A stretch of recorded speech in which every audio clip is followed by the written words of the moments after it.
நான் அந்த மாளிகைக்குள் நுழைந்த தருணம் சிஸ்டம் எனக்கு ஒரு பணியை கொடுத்தது. போலி வாரிசை வீட்டை விட்டு வெளியேற்றி 5 மில்லியன் சம்பாதிப்பது. 20 ஆண்டுகளுக்கு பிறகு நான் இறுதியாக எனது உண்மையான பணக்கார குடும்பத்திற்கு திரும்பினேன். ஆனால் எதிர்பார்த்தபடியே நான் உள்ளே நுழைந்ததும் என் உயிரியல் தாய் அந்த போலி வாரிசை பாதுகாக்க அவனுக்கு முன்னால் வந்து நின்றார். அவர் என்னை பார்த்து, நீ என் உண்மையான மகனாக இருந்தாலும் சாங் 20 ஆண்டுகளாக எங்களுடன் வாழ்ந்து வருகிறான். எப்போதோ நாங்கள் அவனை எங்கள் ஒருவனாக ஏற்றுக்கொண்டோம். அவன் இல்லாமல் எங்களால் வாழ முடியாது என்றார். சிஸ்டம் என் தலையில் உடனே கத்தத் தொடங்கியது. ஒரு கோப்பையை உடைத்து அவர்களை பாரபட்சமாக நடத்துவதாக குற்றம் சாட்ட சொன்னது. அதற்கு பதிலாக நான் சாதாரணமாக தலையசைத்தேன். அது முற்றிலும் புரிந்து கொள்ளக்கூடியது. 20 ஆண்டுகால நினைவுகளுடன் ஒப்பிடுகையில் இரத்த உறவு மட்டும் பெரிய ஒன்றல்ல. நினைவுகள் காலப்போக்கில் கட்டமைக்கப்பட்ட உணர்ச்சிகரமான சொத்துக்கள். ஆனால் மரபணு என்பது வெறும் ஆரம்ப அளவுருக்கள் மட்டுமே. என் பதில் என் உயிரியல் தாயை அதிர்ச்சியில் ஆழ்த்தியது. அந்த நேரத்தில் என் வருங்கால மனைவி லூ ரூ யூன் ஒரு வங்கி அட்டையை என் மீது வீசி, நீ வெறும் ஏழை தோல்வியாளன். இந்த பணத்தை எடுத்துக்கொண்டு என் வாழ்க்கையிலிருந்து மறைந்துவிடு. இனி என்னை தொந்தரவு செய்யாதே என்று ஏளனம் செய்தாள். சிஸ்டம் கிட்டத்தட்ட வெடித்தது. காரை இரண்டாக உடைத்து ஏழை இளைஞனை பார்த்து கீழ்த்தரமாக நடந்து கொண்டதற்காக ஒரு நாள் அவள் வருந்துவாள் என்று கூறி சுயமரியாதையை காட்டும்படி கெஞ்சியது. அதற்கு பதிலாக நான் நிதானமாக அட்டையை எடுத்து பின்புறம் இருந்த கையொப்பத்தை சரிபார்த்து புன்னகைத்தேன்.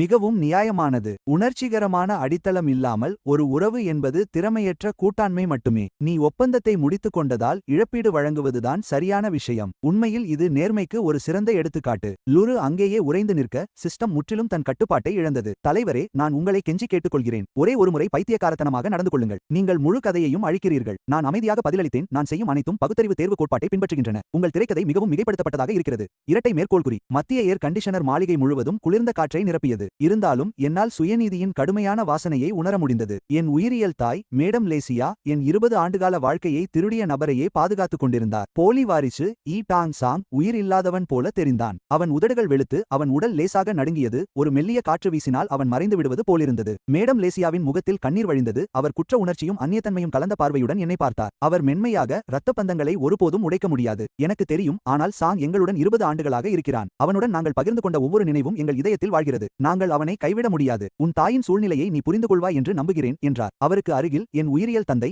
யான். அவர் சொன்ன எதற்கும் ஆட்சேபனை தெரிவிக்காமல் வெறும் தொண்டையை மட்டும் கனைத்துக் கொண்டார். சிஸ்டம் உடனடியாக மீண்டும் வெடித்தது. ஹோஸ்ட், இதை நீங்கள் உண்மையிலேயே பொறுத்துக் கொள்ளப் போகிறீர்களா? அவர்களை கைகாட்டி பேசுங்கள். அவர்களை அறிவற்ற முட்டாள்கள் என்று அழையுங்கள். மேசையை தட்டிவிடுங்கள். நாற்காலிகளை உதைத்து தள்ளுங்கள். உண்மையான வாரிசுக்கும் போலிக்கும் உள்ள வித்தியாசத்தை அவர்களுக்கு சொல்லுங்கள்.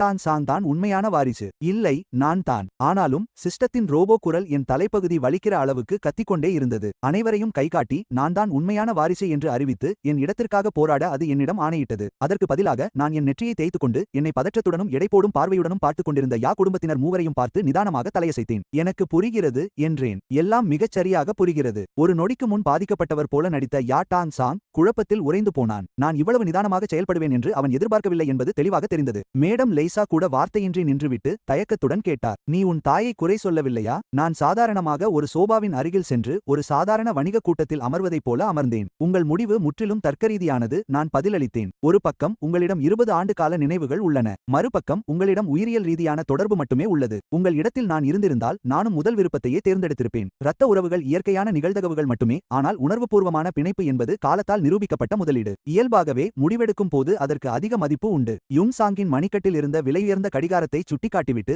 நான் அணிந்திருந்த பழைய கிழிந்த உடைகளை பார்த்தேன். நீங்கள் 20 ஆண்டுகளாக அவன் மீது உணர்ச்சிகளையும் வளங்களையும் முதலீடு செய்துள்ளீர்கள். அவன் ஏற்கனவே நிலையான லாபம் தரும் முதிர்ந்த திட்டத்தைப் போல இருக்கிறான். இப்போது யாரோ திடீரென்று அனைத்தையும் கைவிட்டுவிட்டு புதிதாக ஒரு திட்டத்தை தொடங்கச் சொல்கிறார்கள். நிச்சயமாக அதில் மாற்றத்திற்கான செலவுகளும் சார்பு நிலைகளும் இருக்கும். அது ஒரு அடிப்படை முதலீட்டு தத்துவம் மட்டுமே. அந்த வரவேற்பறை முழு அமைதிக்குள்ளானது. என் தர்க்கத்தில் ஒரு குறை கூட கண்டுபிடிக்க முடியாமல் மேடம் லேசா அதிர்ச்சியில் உறைந்து போயிருந்தார். இதற்கிடையில் சிஸ்டம் என் தலைக்குள் வெறித்தனமாக கத்திக் கொண்டிருந்தது. ஹோஸ்ட், என்ன பேசுகிறீர்கள்? எதிர்த்து பேசுங்கள். உங்களுக்குரியதை பெற்றுக்கொள்ளுங்கள். எதிர் தாக்குதலை தொடங்குங்கள். நான் அதை புறக்கணித்துவிட்டு மீண்டும் இயோங் சாங்கை நோக்கினேன். தயவு செய்து தொடருங்கள். நான் அமைதியாகச் சொன்னேன். என்னை பற்றி கவலைப்படாதீர்கள். நான் இப்பதான் இந்த குடும்ப திட்டத்தை கையில் எடுத்துள்ளேன். அதனால் இதன் சூழலையும் செயல்பாட்டு முறைகளையும் கற்று வருகிறேன். ஈட்டான் சும் தெளிவாக ஒரு அனுபவம் வாய்ந்த வியூகவாதி. தனது முதல் அதிர்ச்சியிலிருந்து மீண்ட பிறகு அவன் உடனடியாக தனது தந்திரத்தை மாற்றினான். மேடம் லீயை கவனிக்காமல் முகத்தில் குற்ற உணர்ச்சியுடன் அவன் நேராக என்னை நோக்கி நடந்து வந்தான். அவன் மெதுவாக தனது கையை நீட்டி பணிவான புன்னகையுடன், நான் உண்மையாகவே வருந்துகிறேன். உனக்கு சொந்தமாக இருந்த அனைத்தும் என் கைக்கு வந்துவிட்டன. உனக்கு கோபமாக இருந்தால் நான் இந்த வீட்டை விட்டு போய்விடுகிறேன் என்றான். எந்தவொரு சாதாரண கதையிலும் நான் அவனை திட்டுவதற்கோ அல்லது தள்ளிவிடுவதற்கோ இதுவே சரியான தருணம். அது என்னை ஒரு குறுகிய மனப்பான்மை கொண்ட வில்லனாக காட்டியிருக்கும். அந்த சிஸ்டம் உடனடியாக மீண்டும் கத்தத் தொடங்கியது. இதுதான் உனக்கான வாய்ப்பு.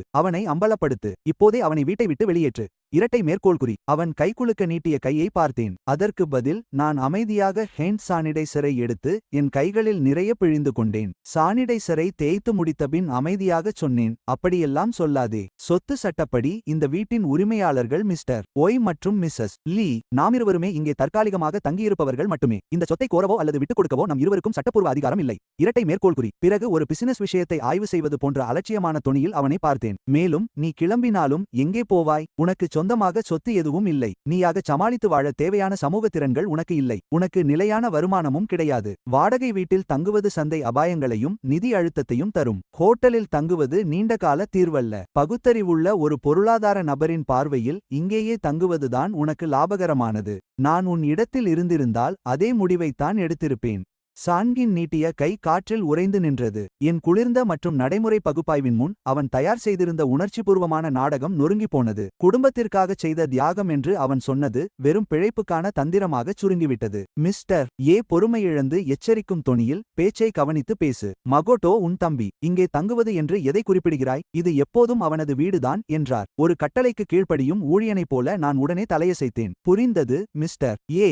அப்படியானால் மிஸ்டர் மகோட்டோவுக்கு நிரந்தர குடியுரிமை உண்டு என்று எடுத்துக்கொள்ளலாமா? அப்படியென்றால் எனது தற்காலிக பணிமனை, அதாவது தற்காலிக தங்கும் அறை எங்கே இருக்கும் என்று கேட்டுக்கொள்ளலாமா? என் இயந்திரத்தனமான பதில் மிஸ்டர் ஏ வை நிலைகுலைய வைத்தது. மகோட்டோ முகம் சுளித்து கோபத்துடன் சமையல்காரரை அழைத்து என்னை விருந்தினர் அறைக்கு அழைத்துச் செல்லுமாறு உத்தரவிட்டான். கடுமையான முகமுடைய நடுத்தர வயதுடைய அந்த பணியாளர் ஒருவித அலட்சியத்துடன் என்னை ஏறிட்டு பார்த்தார். இந்த வீட்டில் உள்ள அனைவரும் ஏற்கனவே தங்கள் விசுவாசத்தை யாருக்கு என்று முடிவு செய்துவிட்டது தெளிவாக தெரிந்தது. அவர் என்னை 3வது மாடி நடைபாதையின் இறுதியில் இருந்த கடைசி அறைக்கு அழைத்துச் சென்றார். இளம் எஜமானரே, இந்த மாளிகையில் உள்ள ஒவ்வொரு அறைக்கும் ஒரு குறிப்பிட்ட நோக்கம் உண்டு என்று விளக்கினார். இளம் எஜமான் மகோடோவுக்கு தனித்தனி வசிப்பிடங்களும் பொழுதுபோக்கு அறைகளும் இருப்பதால் அவர் 2 அறைகளை ஆக்கிரமித்துள்ளார். தற்போதைக்கு இந்த அறை போதும். அந்த அறை மாளிகையின் வடக்கு பக்கத்தில் இருந்தது. அதில் ஒரு சிறிய ஜன்னல், மங்கலான வெளிச்சம், ஒரு ஒற்றை படுக்கை, ஒரு பழைய அலமாரி மற்றும் ஒரு நாற்காலி இருந்தது. அங்கே ஒரு மேஜை கூட இல்லை. முன்பு மகோடோவின் ஆடம்பரமான அறை வழியாக சென்றபோது தரை முதல் கூரை வரை நீண்ட ஜன்னல்கள், ஒரு தனியார் ஓய்வறை மற்றும் புத்தகங்கள் மற்றும் சேகரிப்புகளால் நிறைந்த ஒரு சுவரை நான் கண்டேன். சிஸ்டம் கோபத்தில் வெடித்தது. இது மிகவும் அநியாயம். இது ஒரு வேலைக்காரன் அறைக்கும் மோசம். மகோடோவின் அறைக்குள் புகுந்து உடனே அங்கே குடியேறுங்கள். ஆனால் நான் அறையைச் சுற்றி பார்த்துவிட்டு மனநிறைவுடன் தலையசைத்தேன். அருமை. வடக்கு நோக்கிய அறை கோடையில் இயற்கையாகவே குளிர்ச்சியாக இருக்கும். இது ஏசி செலவை குறைக்கும். சிறிய இடத்தை சுத்தம் செய்வது எளிது. மேலும் நடைபாதையின் இறுதியில் இருப்பதால் ஆட்கள் நடமாட்டம் குறைவாக இருக்கும். இந்த மாளிகையிலேயே அதிக தனிமை இங்குதான் கிடைக்கிறது. நான் மீண்டும் அறையைச் சுற்றி பார்த்துவிட்டு முழு மனநிறைவுடன் தலையசைத்தேன். கச்சிதம். வடக்கு நோக்கிய அறை கோடையில் குளிர்ச்சியாக இருப்பதால் ஏசி செலவு மிச்சமாகும். இது சிறியது என்பதால் சுத்தம் செய்வதும் பராமரிப்பதும் எளிது. நடைபாதையின் இறுதியில் இருப்பதால் ஆட்கள் நடமாட்டம் கிட்டத்தட்ட இல்லை. தனிமை மிகச்சிறப்பாக இருக்கிறது. கவனச்சிதறல் இல்லாமல் வேலை செய்ய இது சரியான இடம். என்னை அவமானப்படுத்த பட்லர் தயார் செய்திருந்த பேச்சு பயனற்று போனது. அவர் என்னை நம்ப முடியாமல் பார்த்துவிட்டு, இளம் எஜமானரே, இதில் உங்களுக்கு அவமானமாக இல்லையா என்று கேட்டார். நான் எனது பையை தரையில் வைத்து லேப்டா மற்றும் ஹார்ட் டிரைவை எடுத்துவிட்டு அமைதியாக பதிலளித்தேன். அவமானமா? ஏன் இருக்க வேண்டும்? நான் இப்பதான் இங்கு மாறிய புதிய பணியாளர். நான் இன்னும் எதையும் செய்யவில்லை. எனக்கு முன்னுரிமையும் இல்லை. எனக்கென்று ஒரு தனி அறை கிடைப்பதே பெரிய விஷயம். இரட்டை மேற்கோள்குறி. முதல் நாளிலேயே எனக்கு முக்கிய அறை கிடைக்கும் என்று நான் உண்மையிலேயே எதிர்பார்த்தேனா? பின்பு நான் உண்மையாகவே கேட்டேன். சரி, இந்த வீட்டில் வைஃபை வசதி எப்படி உள்ளது? அதன் கடவுச்சொல் என்ன? எனது ஆன்லைன் வேலைக்கு நிலையான இணைய வசதி தேவை. இரட்டை மேற்கோள்குறி. பட்லரின் உதடுகள் சிறிது துடித்தன. அவர் கடவுச்சொல்லை மெதுவாக சொல்லிவிட்டு ஒரு விசித்திரமான முகபாவனையுடன் வெளியேறினார். கதவை மூடியதும் சிஸ்டம் மீண்டும் கத்தத் தொடங்கியது. உனக்கு தன்மானம் இல்லையா? அவர்கள் உனது சுயமரியாதையை நசுக்குகிறார்கள். இரட்டை மேற்கோள்குறி. நான் அதை புறக்கணித்து லேப்டாப்பை வைஃபை யுடன் இணைத்து சந்தை நிலவரத்தை சரிபார்த்து பல்வேறு பணிகளை ஆய்வு செய்தேன். சிஸ்டம். நான் அமைதியாகச் சொன்னேன், நீ மிகவும் உணர்ச்சிவசப்படுகிறாய். கண்ணியம் என்பது உள்ளுணர்வு சார்ந்தது. வெளிப்புறச் சூழல்களால் அதை குறைக்க முடியாது. ஆனால் நான் கோபப்பட்டு பொருட்களை உடைத்தால் எனக்கு பெரும் நிதி இழப்பு ஏற்படும். தற்போது என்னிடம் மொத்தம் 327 யுவான் 40 ஃபென் மட்டுமே உள்ளது. என்னால் சேதத்தையோ அபராதத்தையோ ஈடுகட்ட முடியாது. இரட்டை மேற்கோள்குறி. இரவு உணவு நேரத்தில் அந்த நீண்ட உணவு மேசையைச் சுற்றியிருந்த சூழல் மிகவும் இறுக்கமாக இருந்ததால் உணவை விழுங்குவதே கடினமாக இருந்தது. மேடம் லேசா மகோட்டோவின் தட்டில் உணவை வைத்துக்கொண்டு அன்புடன் சொன்னார், மகோட்டோ, நீ சமீபகாலமாக மிகவும் மெலிந்து விட்டாய். இன்னும் கொஞ்சம் இறைச்சி சாப்பிடு. நீ எவ்வளவு பிஸியாக இருந்தாலும் சரியாக சாப்பிட வேண்டும். இரட்டை மேற்கோள்குறி. மகோட்டோ என்னை பார்த்துவிட்டு சலிப்புடன் புன்னகைத்தான். நன்றி அம்மா, நீங்கள் எப்போதும் என்னை கொஞ்சுகிறீர்கள். நீங்களும் நிறைய சாப்பிட வேண்டும். இரட்டை மேற்கோள்குறி. இதற்கிடையில் திரு யா மகோட்டோவின் வேலை மற்றும் அன்றாட நடவடிக்கைகள் குறித்து கேட்டுக்கொண்டே இருந்தார். அவர்கள் மூவரும் சேர்ந்து ஒரு சிறந்த குடும்பம் போல தெரிந்தார்கள். நான் அவர்களின் தனிப்பட்ட உணவிற்குள் தவறுதலாக நுழைந்த அந்நியனைப் போல உணர்ந்தபோது சிஸ்டம் மீண்டும் கத்தியது, மேசையை கவிழ்த்துவிடு. அந்த முட்டாள் தலையில் சூப்பை ஊற்றிவிடு. நான் தலை தலையை குனிந்து கொண்டு அமைதியாக சாப்பிடத் தொடர்ந்தேன். நான் எப்போதும் வேகமாகவே சாப்பிடுவேன், ஆனால் கண்ணியமான முறையில். பல வருடங்களாக தனியாக வாழ்ந்து கடும் அழுத்தத்திற்கு இடையில் வேலை செய்ததால் உணவை ஒரு அவசியமான செயலாக மட்டுமே கருதி அதை விரைவாக முடிக்க பழகிவிட்டேன். இறுதியாக மேடம் லேசா அந்த தர்மசங்கடமான சூழலை கவனித்ததாக தெரிந்தது. அவர் சில துண்டு ஆஸ்பராகஸை எடுத்து என் கிண்ணத்தில் வைத்து தயக்கத்துடன் சொன்னார், பாட், நீயும் கொஞ்சம் காய்கறிகளை சாப்பிட வேண்டும். வெறும் சோற்றை மட்டும் சாப்பிடாதே. ஆஸ்பராகஸ் பரிமாறப்பட்டதிலிருந்து யாரும் அதை தொடவில்லை. மகோட்டோ முன்பே ஒரு துண்டு சாப்பிட்டுவிட்டு அதை தள்ளி வைத்து விட்டான். நான் கிண்ணத்தில் இருந்த ஆஸ்பராகஸை அமைதியாக பார்த்தேன், ஆனால் என் கரண்டியை எடுக்கவில்லை. இதை பார்த்த மகோட்டோ ஏளனமாகச் சிரித்துக்கொண்டு கேட்டான், என்ன ஆச்சு தம்பி, உனக்கு பிடிக்கவில்லையா? மகோட்டோ கேலியாகச் சொன்னான், உனக்கு பிடிக்காது இல்லையா? என்னால் இதை புரிந்து கொள்ள முடிகிறது. நீ முன்பு வாழ்ந்த வாழ்க்கையில் இது போன்ற உயர்தரமான உணவுகளை சாப்பிட உனக்கு வாய்ப்பு கிடைத்திருக்காது. உனக்கு பழகவில்லை என்றால் அது சாதாரணம்தான். இரட்டை மேற்கோள்குறி. சிஸ்டம் உடனடியாக வெடித்தது. அவன் உன்னை அவமதிக்கிறான். அவன் உன்னை உயர்தர உணவு என்றால் என்னவென்று தெரியாத ஒரு காட்டுமிராண்டி என்று மறைமுகமாக சொல்கிறான். அந்த தட்டை எடுத்து அந்த காய்கறிகளை அவனது ஆணவமான தொண்டையில் திணித்துவிடு. அதற்கு பதிலாக நான் நிதானமாக என் குச்சிகளை சாப்ஸ்டிக்ஸ் கீழே வைத்து நாப்பினால் என் வாய் ஓரத்தை துடைத்துவிட்டு எனக்கு பிடிக்கவில்லை என்று அர்த்தமல்ல என்று பதிலளித்தேன். நான் சாப்பிட்டு முடித்துவிட்டேன், அவ்வளவுதான். பிறகு நான் எழுந்து நின்று மிஸ்டர் யா மற்றும் மேடம் லேச்சாவை நோக்கி பணிவாக தலையசைத்து உணவுக்கு நன்றி என்றேன். உணவுகள் மிகவும் சமநிலையாக இருந்தன. வேறொன்றும் இல்லை என்றால் நான் கிளம்புகிறேன். எனது அறையில் சில ஆன்லைன் வேலைகளை முடிக்க வேண்டியிருக்கிறது. மிஸ்டர் யா ஆச்சரியத்துடன் சிறிது நேரம் நிறுத்திவிட்டு, நீ இப்போதுதான் வீட்டிற்கு வந்தாய் என்று கேட்டார். நீ உன் குடும்பத்துடன் சிறிது நேரம் செலவிடக்கூடாதா? நாம் ஒருவரை ஒருவர் நன்றாக புரிந்து கொள்ளக்கூடாதா? நான் என் கடிகாரத்தை பார்த்துவிட்டு, மணி இப்போது காலை 8:10 இது எனது தனிப்பட்ட வேலைக்கான நேரம் என்று பதிலளித்தேன். எனது அவதானிப்பின்படி உங்கள் தற்போதைய குடும்பச் சூழல் ஏற்கனவே மிகவும் இணக்கமாக உள்ளது. நான் திடீரென இதில் நுழைவது இருக்கும் சூழலை சீர்குலைக்கலாம். புதிய உறுப்பினராக முறையான எல்லைகளை பேணுவது அடிப்படை நாகரிகம். அவ்வாறு கூறிவிட்டு நான் திரும்பி அமைதியாக உணவு அறையை விட்டு வெளியேறினேன். எனக்கு பின்னால் அவர்கள் மூவரும் அப்படியே உறைந்து போய் அமைதியாக இருந்தனர். மேடம் லேசா முணுமுணுப்பதை நான் மங்கலாக கேட்டேன். இந்த குழந்தை ஏன் முன்பே நிரல் செய்யப்பட்ட இயந்திரத்தைப் போல நடந்து கொள்கிறான்? அவனிடம் எந்த ஒரு மனித அரவணைப்பும் இல்லை. என் முகத்தில் ஒரு மெல்லிய புன்னகை தோன்றியது. மனித அரவணைப்பிற்கு தொடர்ச்சியான உணர்ச்சிபூர்வமான ஈடுபாடு தேவை. நீங்கள் வாழ்ந்து வரும் இந்த ஸ்கிரிப்டில் நான் புதிதாக அறிமுகப்படுத்தப்பட்ட ஒரு மாறி வேரியபிள் மட்டுமே. இந்த ஆரம்பத்திலேயே என்னிடமிருந்து அரவணைப்பை எதிர்பார்ப்பது யதார்த்தத்திற்கு மாறானது. தற்போதைக்கு நிலையான செயல்பாட்டு நிலையில் இருப்பதே எனது முதன்மை நோக்கம். மறுநாள் காலை யா குடும்ப வீட்டிற்கு ஒரு எதிர்பாராத விருந்தினர் வருகை தந்தார். லுரு யுன், ஈடான் சோங்கின் வருங்கால மனைவி. அவர் உண்மையில் எனக்கு திருமணம் செய்ய வேண்டியவர். அவர் மறுக்க முடியாத அழகுடனும் நேர்த்தியான உடலமைப்போடும் இயல்பான வசீகரத்தோடும் இருந்தார். துரதிர்ஷ்டவசமாக அவரது கண்களில் உண்மையான புத்திசாலித்தனம் எதையும் காண முடியவில்லை. அவர் வரவேற்பறைக்குள் நுழைந்தபோது நான் வெளியே கிளம்பிக் கொண்டிருந்தபோது அவர் மீது மோதினேன். நான் நகர நூலகத்திற்கு சென்று சில தரவுகளை ஆய்வு செய்யவும் அதே சமயம் இலவச ஏர் கண்டிஷனிங்கை பயன்படுத்தவும் சென்று கொண்டிருந்தேன். சிறிதும் யோசிக்காமல் லூருவான் தனது டிசைனர் ஹேண்ட்பேக்கிலிருந்து ஒரு வங்கி அட்டையை எடுத்து என் காலடியில் தரையில் வீசினார். அந்த அட்டை மெல்லிய சத்தத்துடன் விழுந்தது. அவர் என்னை பரிதாபமாகவும் அவமதிப்புடனும் பார்த்தார். இந்த கணக்கில் 3 மில்லியன் உள்ளது. இதன் ரகசிய எண் பின் 6868. பணத்தை எடுத்துக்கொண்டு என் வாழ்க்கையை விட்டு மறைந்துவிடு. இனி ஒருபோதும் உன் முகத்தை காட்டாதே. உன்னை போன்ற பரிதாபகரமான அறியாமையுள்ள ஏழை தோல்வியாளர்களை எனக்கு பிடிக்காது. மேலே யான்சோங் படிக்கட்டில் நின்று ஒரு லேசான ஏளன சிரிப்புடன் இருந்தார். அவர் கண்களில் திருப்தி மின்னியது. இதற்கிடையில் சிஸ்டம் மிகவும் கோபமடைந்து அதன் இயந்திர குரல் வெடிக்கப் போவது போல ஒலித்தது. அந்த சிஸ்டத்தின் இயந்திர குரல் முற்றிலும் மாறி கர்ஜித்தது. அந்த அட்டையை கிழித்து எறி. அவளது அழுக்கு பணம் நமக்கு தேவையில்லை. உன் கௌரவத்திற்காக போராடு. இரட்டை மேற்கோள்குறி. அதை இரண்டாக கிழித்து அவள் முகத்தில் துப்பி, துணிச்சலானவர்களுக்கு அதிர்ஷ்டம் சாதகமாக இருக்கும் என்று சொல். ஒரு ஏழை இளைஞனை தாழ்வாக பார்த்ததற்காக ஒரு நாள் அவள் வருத்தப்படுவாள். அதற்கு பதிலாக நான் அமைதியாக குனிந்து வங்கியட்டையை எடுத்து அதன் லோகோ மற்றும் விவரங்களை சரிபார்த்து அதன் எண்ணை மனப்பாடம் செய்து கொண்டேன். அதன் பிறகு என் கேன்வாஸ் பையிலிருந்து ஒரு ரசீது புத்தகத்தையும் பேனாவையும் எடுத்தேன். மிஸ் லூ, ஒரு நிமிடம் தயவு செய்து. நான் வேகமாக ஏதோ எழுதி ரசீதை கிழித்து அதை லூரு யுன்னிடம் கொடுத்தேன். அவள் இயல்பாகவே அதை வாங்கிக் கொண்டு அதை பார்த்ததும் அப்படியே உறைந்து போனாள். என்ன இது, என்ன இரட்டை மேற்கோள்குறி என்று அவள் நம்பிக்கையற்ற நிலையில் கேட்டாள். ரசீது என்று நான் தொழில்முறை புன்னகையுடன் பதிலளித்தேன். நமது நிச்சயதார்த்தத்தை முடித்துக் கொள்வதற்காக நீங்களே முன்வந்து இழப்பீடு வழங்கியிருக்கிறீர்கள். சரியான நடைமுறைகளை பின்பற்றுவது எதிர்காலத்தில் தேவையற்ற நிதி சிக்கல்களை தவிர்க்க உதவும். இரட்டை மேற்கோள்குறி. அந்த ரசீதில் தெளிவாக இருந்தது. எங்கள் நிச்சயதார்த்தம் முடிவடைந்ததற்காக மிஸ் லூரு யுனிடமிருந்து 3 மில்லியன் வின் பெற்றதை உறுதிப்படுத்துகிறேன். இப்பொழுதிலிருந்து இரு தரப்புக்கும் இடையிலான நிச்சயதார்த்தம் அதிகாரப்பூர்வமாக ரத்து செய்யப்படுகிறது. அனைத்து நிதி பொறுப்புகளும் தீர்க்கப்பட்டுவிட்டன. இரு தரப்பிலும் ஒருவருக்கொருவர் இனி எந்த உரிமை கோரலும் இல்லை. லூரு யுன் என்னை ஒரு ஏலியனை பார்ப்பது போல் பார்த்தாள். இரட்டை மேற்கோள்குறி. நீ உண்மையிலேயே பணத்தை வாங்கிக் கொள்கிறாயா என்று அவள் திக்கி திணறி கேட்டாள். நான் அமைதியாக வங்கியட்டையை என் உள்பாக்கெட்டில் வைத்துக்கொண்டு நான் வேறு என்ன செய்ய வேண்டும்? உணர்ச்சிவசப்படாத நிச்சயதார்த்தம் என்பது ஒரு பயனற்ற ஒப்பந்தம். அதை ரத்து செய்வது ஒரு முன்னேற்றமே. இரட்டை மேற்கோள்குறி. நிச்சயதார்த்தத்தை முடிக்கும் தரப்பு தானாகவே இழப்பீடு வழங்குவதால் என் பரிவர்த்தனை செலவுகள் இன்னும் குறைந்துவிட்டன. வணிக ரீதியாக பார்த்தால் நீ ஒரு சிறந்த கூட்டாளி. சிறிது நேரம் யோசித்த பிறகு நான் மரியாதையுடன் சேர்த்தேன். உங்களுக்கு பொறுப்பு விலக்கு கடிதம் வேண்டுமா அல்லது பொது பதிவில் தெளிவாக இருக்க ஒரு பொது அறிவிப்பை வெளியிடலாமா? லூரு யுன்னின் முகம் உடனடியாகச் சிவந்து பிறகு வெளிரி போனது. அவள் தயார் செய்து வைத்திருந்த ஒவ்வொரு அவமானமும் அந்த ஒரு எளிய ரசீதால் அர்த்தமட்டதாகிவிட்டது. அந்த 3 மில்லியன் வின் கிடைத்தவுடன் என் நிதி நெருக்கடிகள் அனைத்தும் நீங்கிவிட்டன. இருப்பினும் சிஸ்டம் எதிர்பார்த்தபடி நான் பணத்தை வீணாகச் செலவழிக்காமல் உடனடியாக அந்த பணத்தை 3 பகுதிகளாக பிரித்தேன். ஒரு பகுதி பாதுகாப்பான முதலீட்டிலும் மற்றொன்று அவசரகால தேவைக்கும் மீதமுள்ளவை நீண்ட நாட்களாக நான் கவனித்து வந்த 2 வளர்ந்து வரும் தொழில்நுட்ப பங்குகளில் முதலீடு செய்யப்பட்டன.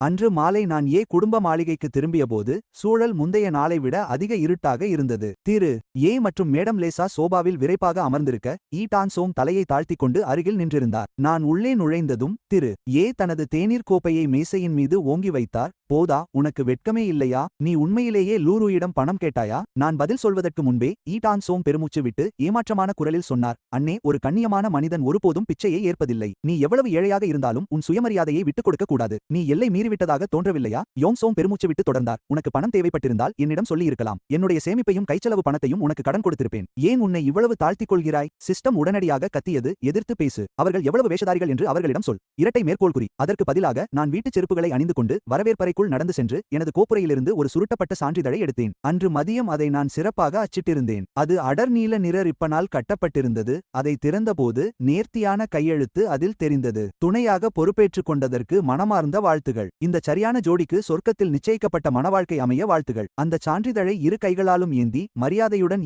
டான் சோங்கிடம் நீட்டினேன். தம்பி, அந்த 3 மில்லியனை நான் முழு மனசாட்சியுடன் ஏற்றுக்கொண்டேன். இதை இப்படி யோசித்து பார். இந்த நிச்சயதார்த்தத்தின் உரிமம் ஆரம்பத்தில் எனக்கு சொந்தமானது. மிஸ் லூ கொடுத்த பணம் அந்த உரிம மாற்றத்தை முழுமைப்படுத்தியது. இப்போது நீ அந்த இடத்தை பெற்றுக்கொள்கிறாய். அந்த 3 மில்லியனை ஒரு பரிமாற்ற கட்டணமாக கருதலாம். ஒரு சிறிய கடையின் உரிமையை மாற்றிக் கொடுக்கவே கட்டணம் தேவைப்படுகிறது. அப்படி இருக்க மிஸ் லூ போன்ற ஒரு சிறந்த சொத்துக்கு அதிக மதிப்பீடு தேவைப்படுவது இயல்புதானே. டான் சோங் அதை வாங்குவதா வேண்டாமா என்று தெரியாமல் சான்றிதழை பார்த்துக் கொண்டிருந்தார். அவர் முகம் உடனடியாக மாறியது. திரு கோபத்தில் பல்லை கடித்துக் கொண்டு கத்தினார். திருமணத்தை ஒரு வணிக பரிமாற்றத்தோடு ஒப்பிடுகிறாயா? நான் அமைதியாக பதிலளித்தேன். பொருளாதார ரீதியாக பார்த்தால் திருமணத்தில் தெளிவான கூட்டாண்மை மற்றும் சொத்துரிமை என இரண்டுமே உள்ளன. ஈடு வழங்கப்பட்ட நிலையில் உரிமையை மாற்றிய பிறகு பணத்தை மறுப்பது சந்தை சமநிலையை பாதித்து அந்த சொத்தின் மதிப்பை குறைத்துவிடும்.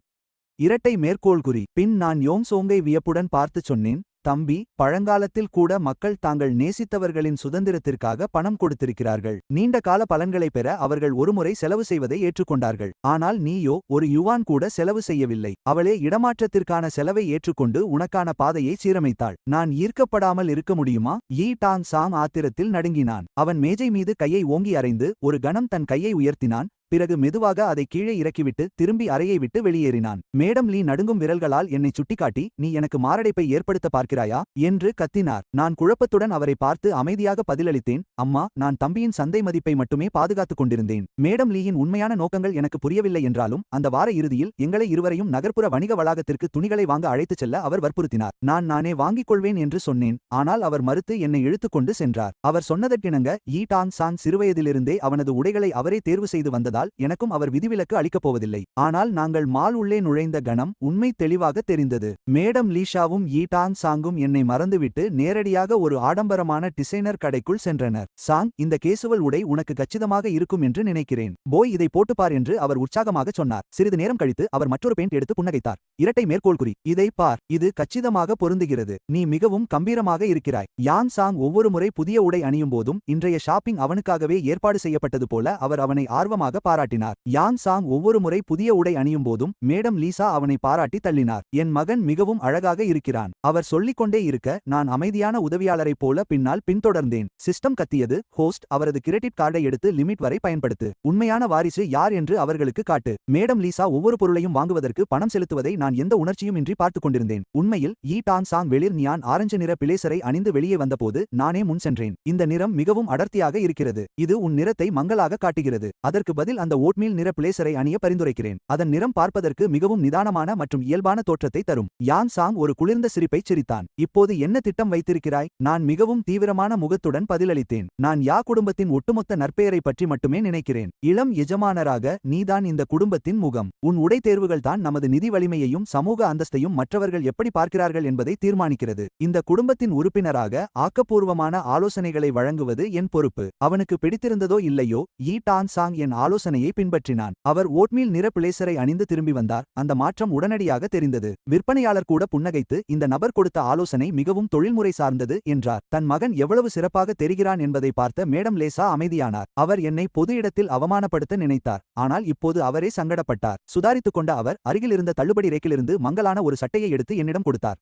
இரட்டை மேற்கோள்குறி. மகனே, இது உனக்கு பொருந்துகிறதா என்று பார். அது யாரும் விரும்பாத நிறம் மங்கிய ஒரு சாதாரண சட்டை. சிஸ்டம் கர்ஜித்தது. இதை எறிந்துவிடு. இது உனக்கு தகுதியற்றது என்று அவரிடம் சொல். அதற்கு பதிலாக நான் துணியை பரிசோதித்து அதன் லேபிளை பார்த்துவிட்டு அமைதியாக பதில் அளித்தேன். இதை அணிந்து பார்க்க தேவையில்லை. இது ஒரு சாதாரண வடிவமைப்பு, பலவிதமான பயன்பாட்டிற்கு ஏற்றது, பாலியஸ்டரால் ஆனது, விரைவில் காய்ந்துவிடும், இயந்திரத்தில் துவைக்கவும் எளிது. இதன் நீடித்த உழைக்கும் திறனும் நன்றாகத்தான் இருக்கிறது. தினசரி சாதாரண உடைக்கு இது மிகச்சரியானது. நன்றி அம்மா. இது உண்மையில் மிகவும் பயனுள்ளது. நான் குறை சொல்லாமல் இருந்தது மட்டுமல்லாமல் அவருக்கு மனதார நன்றி கூறினேன். மேடம் லேசாவின் கை காற்றில் உறைந்தது. அவரது முகத்தில் ஒரு குழப்பமான வெளிப்பாடு தெரிந்தது. குற்ற உணர்வு ஒரு விசித்திரமான உணர்ச்சி. ஒருவருடன் நீங்கள் எவ்வளவு அதிகமாக வாதிடுகிறீர்களோ அவ்வளவு எளிதாக அவர்கள் உங்களை பேராசை பிடித்தவர் என்று நம்புவார்கள். ஆனால் நீங்கள் எவ்வளவு நியாயமாக நடக்கிறீர்களோ அவ்வளவு சீக்கிரம் அவர்கள் தங்களை தாங்களே கேள்வி கேட்க தொடங்குவார்கள். அந்த நேரத்தில் மேடம் லேசா தனது செயல்களை பற்றி சந்தேகிக்க தொடங்கியிருந்தது தெளிவாக தெரிந்தது. வீட்டிற்கு திரும்பிய பிறகு யோங்ஜாங் வழக்கத்திற்கு மாறாக எரிச்சலுடன் காணப்பட்டான். ஒருவேளை நான் முன்பு அவனது உடைத்தேர்வை சரிசெய்ததால் இருக்கலாம். நான் அவனை அவமானப்படுத்த விரும்பவில்லை என்றாலும் அவன் வேண்டுமென்றே மேடம் லீயின் விருப்பமான பழங்கால தேநீர் செட்டிற்கு அருகில் வரவேற்பறையில் நின்றான். திடீரென்று ஒரு தேநீர் கோப்பை தரையில் விழுந்து பலத்த சத்தத்துடன் உடைந்தது. அடுத்த நொடியே யிட்டோங் சோங் 2 அடிகள் பின்வாங்கி தரையில் விழுந்து என்னை நேராக காட்டி கத்தினான். அண்ணே, ஏன் என்னை உதைத்தாய்? அந்த நேரத்தில் நான் ஜன்னல் ஓரத்தில் நின்று என் போனில் மெசேஜ்களை பார்த்துக் கொண்டிருந்தேன். எங்களுக்கும் இடையே ஒரு சோபாவே இருந்தது. சத்தத்தை கேட்டு மேடம் லேசாவும் மற்றவர்களும் உடனடியாக வரவேற்பறைக்குள் ஓடி வந்தனர். பலத்த சத்தத்தை கேட்டு மிஸ்டர் உய் மற்றும் மேடம் லேசா வரவேற்பறைக்குள் ஓடி வந்தனர். அவர்கள் தரையில் சிதறிக்கிடந்த பீங்கான் துண்டுகளையும் தரையில் படுத்துக்கொண்டு என்னை நோக்கி விரல் நீட்டிக் கொண்டிருந்த யெய்டோங் சோங்கையும் பார்த்தனர். அவன் நடுங்கும் குரலில் பேசினான். எனக்காக அதிக பணம் செலவழிக்கப்படுவதை அண்ணனுக்கு பிடிக்கவில்லை என்று அவன் சொன்னான். எனக்கு ஒரு பாடம் புகட்ட வேண்டும் என்று நினைத்து அவன் என்னை உதைத்துவிட்டான். அதனால் அம்மாவின் விருப்பமான தேநீர் கோப்பை உடைந்துவிட்டது. இந்த குற்றச்சாட்டு மிகவும் மலிவான ஒரு தந்திரம். இது என் புத்திசாலித்தனத்தையே அவமதிப்பது போல இருந்தது. திரு யாக் என்னை பார்த்து முறைத்தபடி, பாட், நீ எப்படி இவ்வளவு முரட்டுத்தனமாக மாறினாய் என்று கத்தினார். சிஸ்டம் உடனடியாக உன்னை தற்காத்துக்கொள் என்று அலறியது. இரட்டை மேற்கோள்குறி. நீ அவனிடமிருந்து 10 அடி தூரத்தில் நின்றதாகச் சொல். அதற்கு பதிலாக நான் அமைதியாக என் போனை பாக்கெட்டில் வைத்துவிட்டு ஒரு நீண்ட மூச்சை எடுத்து நிதானமாக எஸ்டேட் பாதுகாப்பு அலுவலகத்தின் எண்ணிற்கு அழைத்தேன். நான் முதல் நாளிலேயே மனப்பாடம் செய்து வைத்திருந்த எண் அது.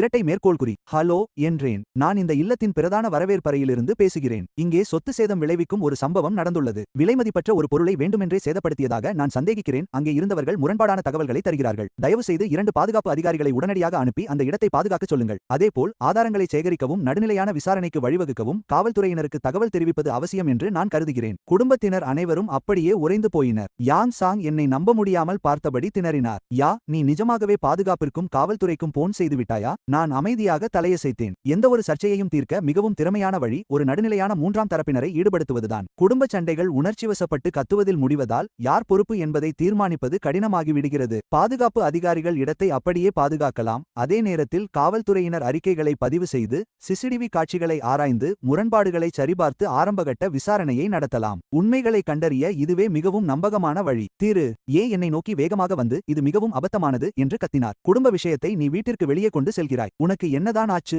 நான் ஒதுங்கி நின்று சொத்து சேதம் என்பது சொத்து சட்டத்தின் கீழ் வருகிறது என்று பதிலளித்தேன். ஒருவேளை நான் டீ கப்பை உடைத்திருந்தால் முழு பொறுப்பையும் ஏற்று இழப்பை ஈடு செய்கிறேன். ஆனால் என் தம்பி அதை உடைத்திருந்தால் அது தற்செயலாகவோ அல்லது வேண்டுமென்றோ நடந்திருந்தாலும் அதுவும் நிரூபிக்கப்பட வேண்டும். பொய் குற்றச்சாட்டுகளுக்கும் சட்டரீதியான விளைவுகள் உண்டு. உண்மைகள் உறுதி செய்யப்படும் வரை அந்த இடத்தை பாதுகாத்து நியாயமான விசாரணைக்கு அனுமதிப்பதுதான் பொதுவான நடைமுறை. ஆனால் சாங்கின் முகம் உடனடியாக வெளிரிப்போனது. அவன் என்னை மற்றவர்கள் திட்ட வேண்டும் என்றுதான் நினைத்தான். நான் உண்மையாகவே காவல்துறையை அழைத்து அதிகாரப்பூர்வமாக புகார் அளிப்பேன் என்று அவன் கனவிலும் நினைக்கவில்லை. எஸ்டேட் பாதுகாப்பு அதிகாரிகள் சில நிமிடங்களில் வந்தனர். அவர்களை தொடர்ந்து உள்ளூர் காவல்துறை அதிகாரிகளும் வந்தனர். அந்த பணக்கார வீட்டின் வரவேற்பறையை பார்த்த அதிகாரி சற்றே குழப்பமடைந்து யார் புகார் அளித்தது என்று கேட்டார். நான் அமைதியாக என் கையை உயர்த்தினேன். நான் தான். பிறகு தரையில் சிதறி கிடந்த பீங்கான் துண்டுகளை சுட்டிக்காட்டி, இந்த நபர் திரு ஏ டாங் சாங் நான் அவரை தாக்கியதாகவும் வேண்டுமென்றே சொத்துக்களை சேதப்படுத்தியதாகவும் குற்றம் சாட்டுகிறார். அந்த குற்றச்சாட்டுகளை நான் முற்றிலுமாக மறுக்கிறேன். காவல்துறை முறையான விசாரணை நடத்தி ஆதாரங்களின் அடிப்படையில் உண்மையை நிலைநாட்ட வேண்டும் என்று நான் பணிவுடன் கேட்டுக்கொள்கிறேன். அதிகாரிகள் வந்தபோது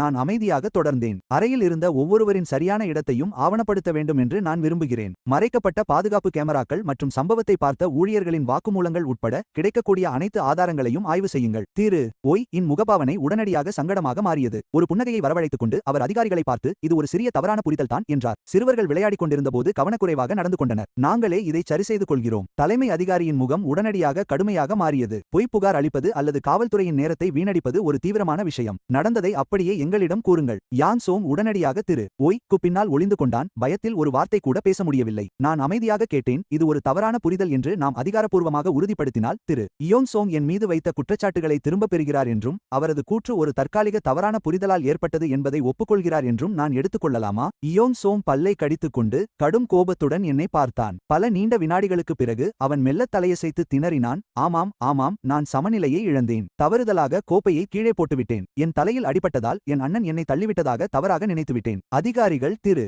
ஒய் மற்றும் மேடம் லேச்சாவுக்கு கண்டிப்பான அறிவுரை வழங்கினர். குடும்பச் சண்டைகளை காவல்துறையிடம் கொண்டு செல்வதற்கு முன்பே சரியான பேச்சுவார்த்தை மூலம் தீர்க்க வேண்டும் என்று நினைவூட்டினர். அதிகாரிகளையும் பாதுகாப்பு பணியாளர்களையும் வழியனுப்பிய பிறகு திரு ஒய் சோபாவில் சோர்வாகச் சரிந்து விழுந்தார். நடுங்கும் விரல்களால் என்னைச் சுட்டிக்காட்டி, நீ உண்மையிலேயே ஒரு அவமானகரமான மகன் என்றார். இந்த வீட்டை தலைகீழாக மாற்ற வேண்டிய அவசியம்தானா? நான் கைகளை விரித்து முகத்தில் எந்த உணர்ச்சியும் காட்டாமல் பதில் அளித்தேன். நான் என் தம்பிக்கு மட்டுமே உதவி செய்தேன். எதிர்கால வணிக பேச்சுவார்த்தைகளின் போது நம்பகத்தன்மை சிக்கல்கள் அல்லது கடுமையான சட்ட அபாயங்களை ஏற்படுத்த இருக்க அவன் செய்யும் கவனக்குறைவான குற்றச்சாட்டுகளை இப்போதே திருத்துவது அவசியம். சிக்கல் சிறியதாக இருக்கும்போதே நான் அதை தீர்த்து வைத்தேன். எல்லாவற்றிற்கும் மேலாக உணர்ச்சிகளை கட்டுப்படுத்த சிறந்த வழி முறையான நடைமுறைகளை பின்பற்றுவதுதான். அவர்கள் மூவரின் முகத்தையும் பார்த்தபோது அவர்கள் கசப்பான ஒன்றை விழுங்கியது போல் இருந்தது.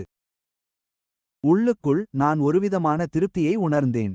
காவல்துறை சம்பவத்திற்கு பிறகு முழு குடும்பமும் என்னை தவிர்க்கத் தொடங்கினர். இனி என்னை அவ்வளவு எளிதாக வம்புக்கு இழுக்க அவர்கள் துணியவில்லை. நான் ஒரு அறைக்குள் நுழையும் போதெல்லாம் சூழல் உடனடியாக பதற்றமாகவும் பாதுகாப்பாகவும் மாறியது. ஆனால் அவர்கள் விட்டுக் கொடுத்து விட்டார்கள் என்று அர்த்தமல்ல. இயோங் சோங்கின் பிறந்தநாள் விழா நெருங்கிக் கொண்டிருந்தது. யாய் குடும்பத்தின் சமூக காலண்டரில் இதுவே மிகப்பெரிய நிகழ்வு. நகரின் செல்வாக்குமிக்க அனைவரும் இதற்கு அழைக்கப்பட்டிருந்தனர். நிகழ்வுக்கு சில நாட்களுக்கு முன்பு மேடம் லேசா என்னை அறைக்கு அழைத்து ஒரு ஆடைப்பையை என்னிடம் கொடுத்தார். மெதுவாக மூச்சை இழுத்துவிட்டு, பாட், இந்த விருந்து மிகவும் முக்கியமானது என்றார். நீ சமீபத்தில்தான் குடும்பத்திற்கு திரும்பியிருக்கிறாய். உயர் சமூக நிகழ்வுகள் உனக்கு பழக்கமில்லை. எனவே விருந்தின் போது உன்னை ஒரு பழைய குடும்ப நண்பரின் மருமகனாக மட்டுமே அறிமுகப்படுத்துவோம். இரட்டை மேற்கோள்குறி. மேடம் லேசா தொடர்ந்தார். விருந்தின் போது சில நாட்கள் நம்மோடு தங்கியிருக்கும் ஒரு பழைய குடும்ப நண்பரின் மருமகனாக உன்னை அறிமுகப்படுத்துவோம். சிஸ்டம் உடனடியாக கத்தியது. இதை நீ உண்மையிலேயே ஏற்றுக்கொள்கிறாயா? நீ யாய் குடும்பத்திற்கு அவப்பெயர் ஏற்படுத்தி விடுவாய் என்றும் மக்கோட்டோவின் கவனத்தை நீ ஈர்த்து விடுவாய் என்றும் அவர்கள் பயப்படுகிறார்கள். மறுத்துவிடு. விருந்தில் உன் உண்மையான அடையாளத்தை வெளிப்படுத்து. உண்மையான இளைய எஜமானர் திரும்பி வந்துவிட்டார் என்று அனைவருக்கும் சொல். நான் அமைதியாக அந்த ஆடை பையை வாங்கிக் கொண்டேன். அதற்குள் ஒரு சாதாரண மலிவான ஷூட் இருந்தது. அது வீட்டு பணியாளர்கள் அணிவது போலவே இருந்தது. பின்னணியோடு கலந்துவிட அது சரியாக இருந்தது. நான் தயங்காமல், நான் ஏற்றுக்கொள்கிறேன் என்று பதிலளித்தேன். எனக்கு இதில் எந்த பிரச்சனையும் இல்லை. விருந்தினர் மருமகன் வேடம் எனக்கு பொருத்தமாகவே இருந்தது. இதில் சமூக அழுத்தம் இல்லை, பொறுப்புகள் இல்லை. அனைத்தையும் அமைதியாக கவனிக்க முடிந்தது. எல்லாவற்றிற்கும் மேலாக நிம்மதியாக உணவை ரசிக்க முடிந்தது.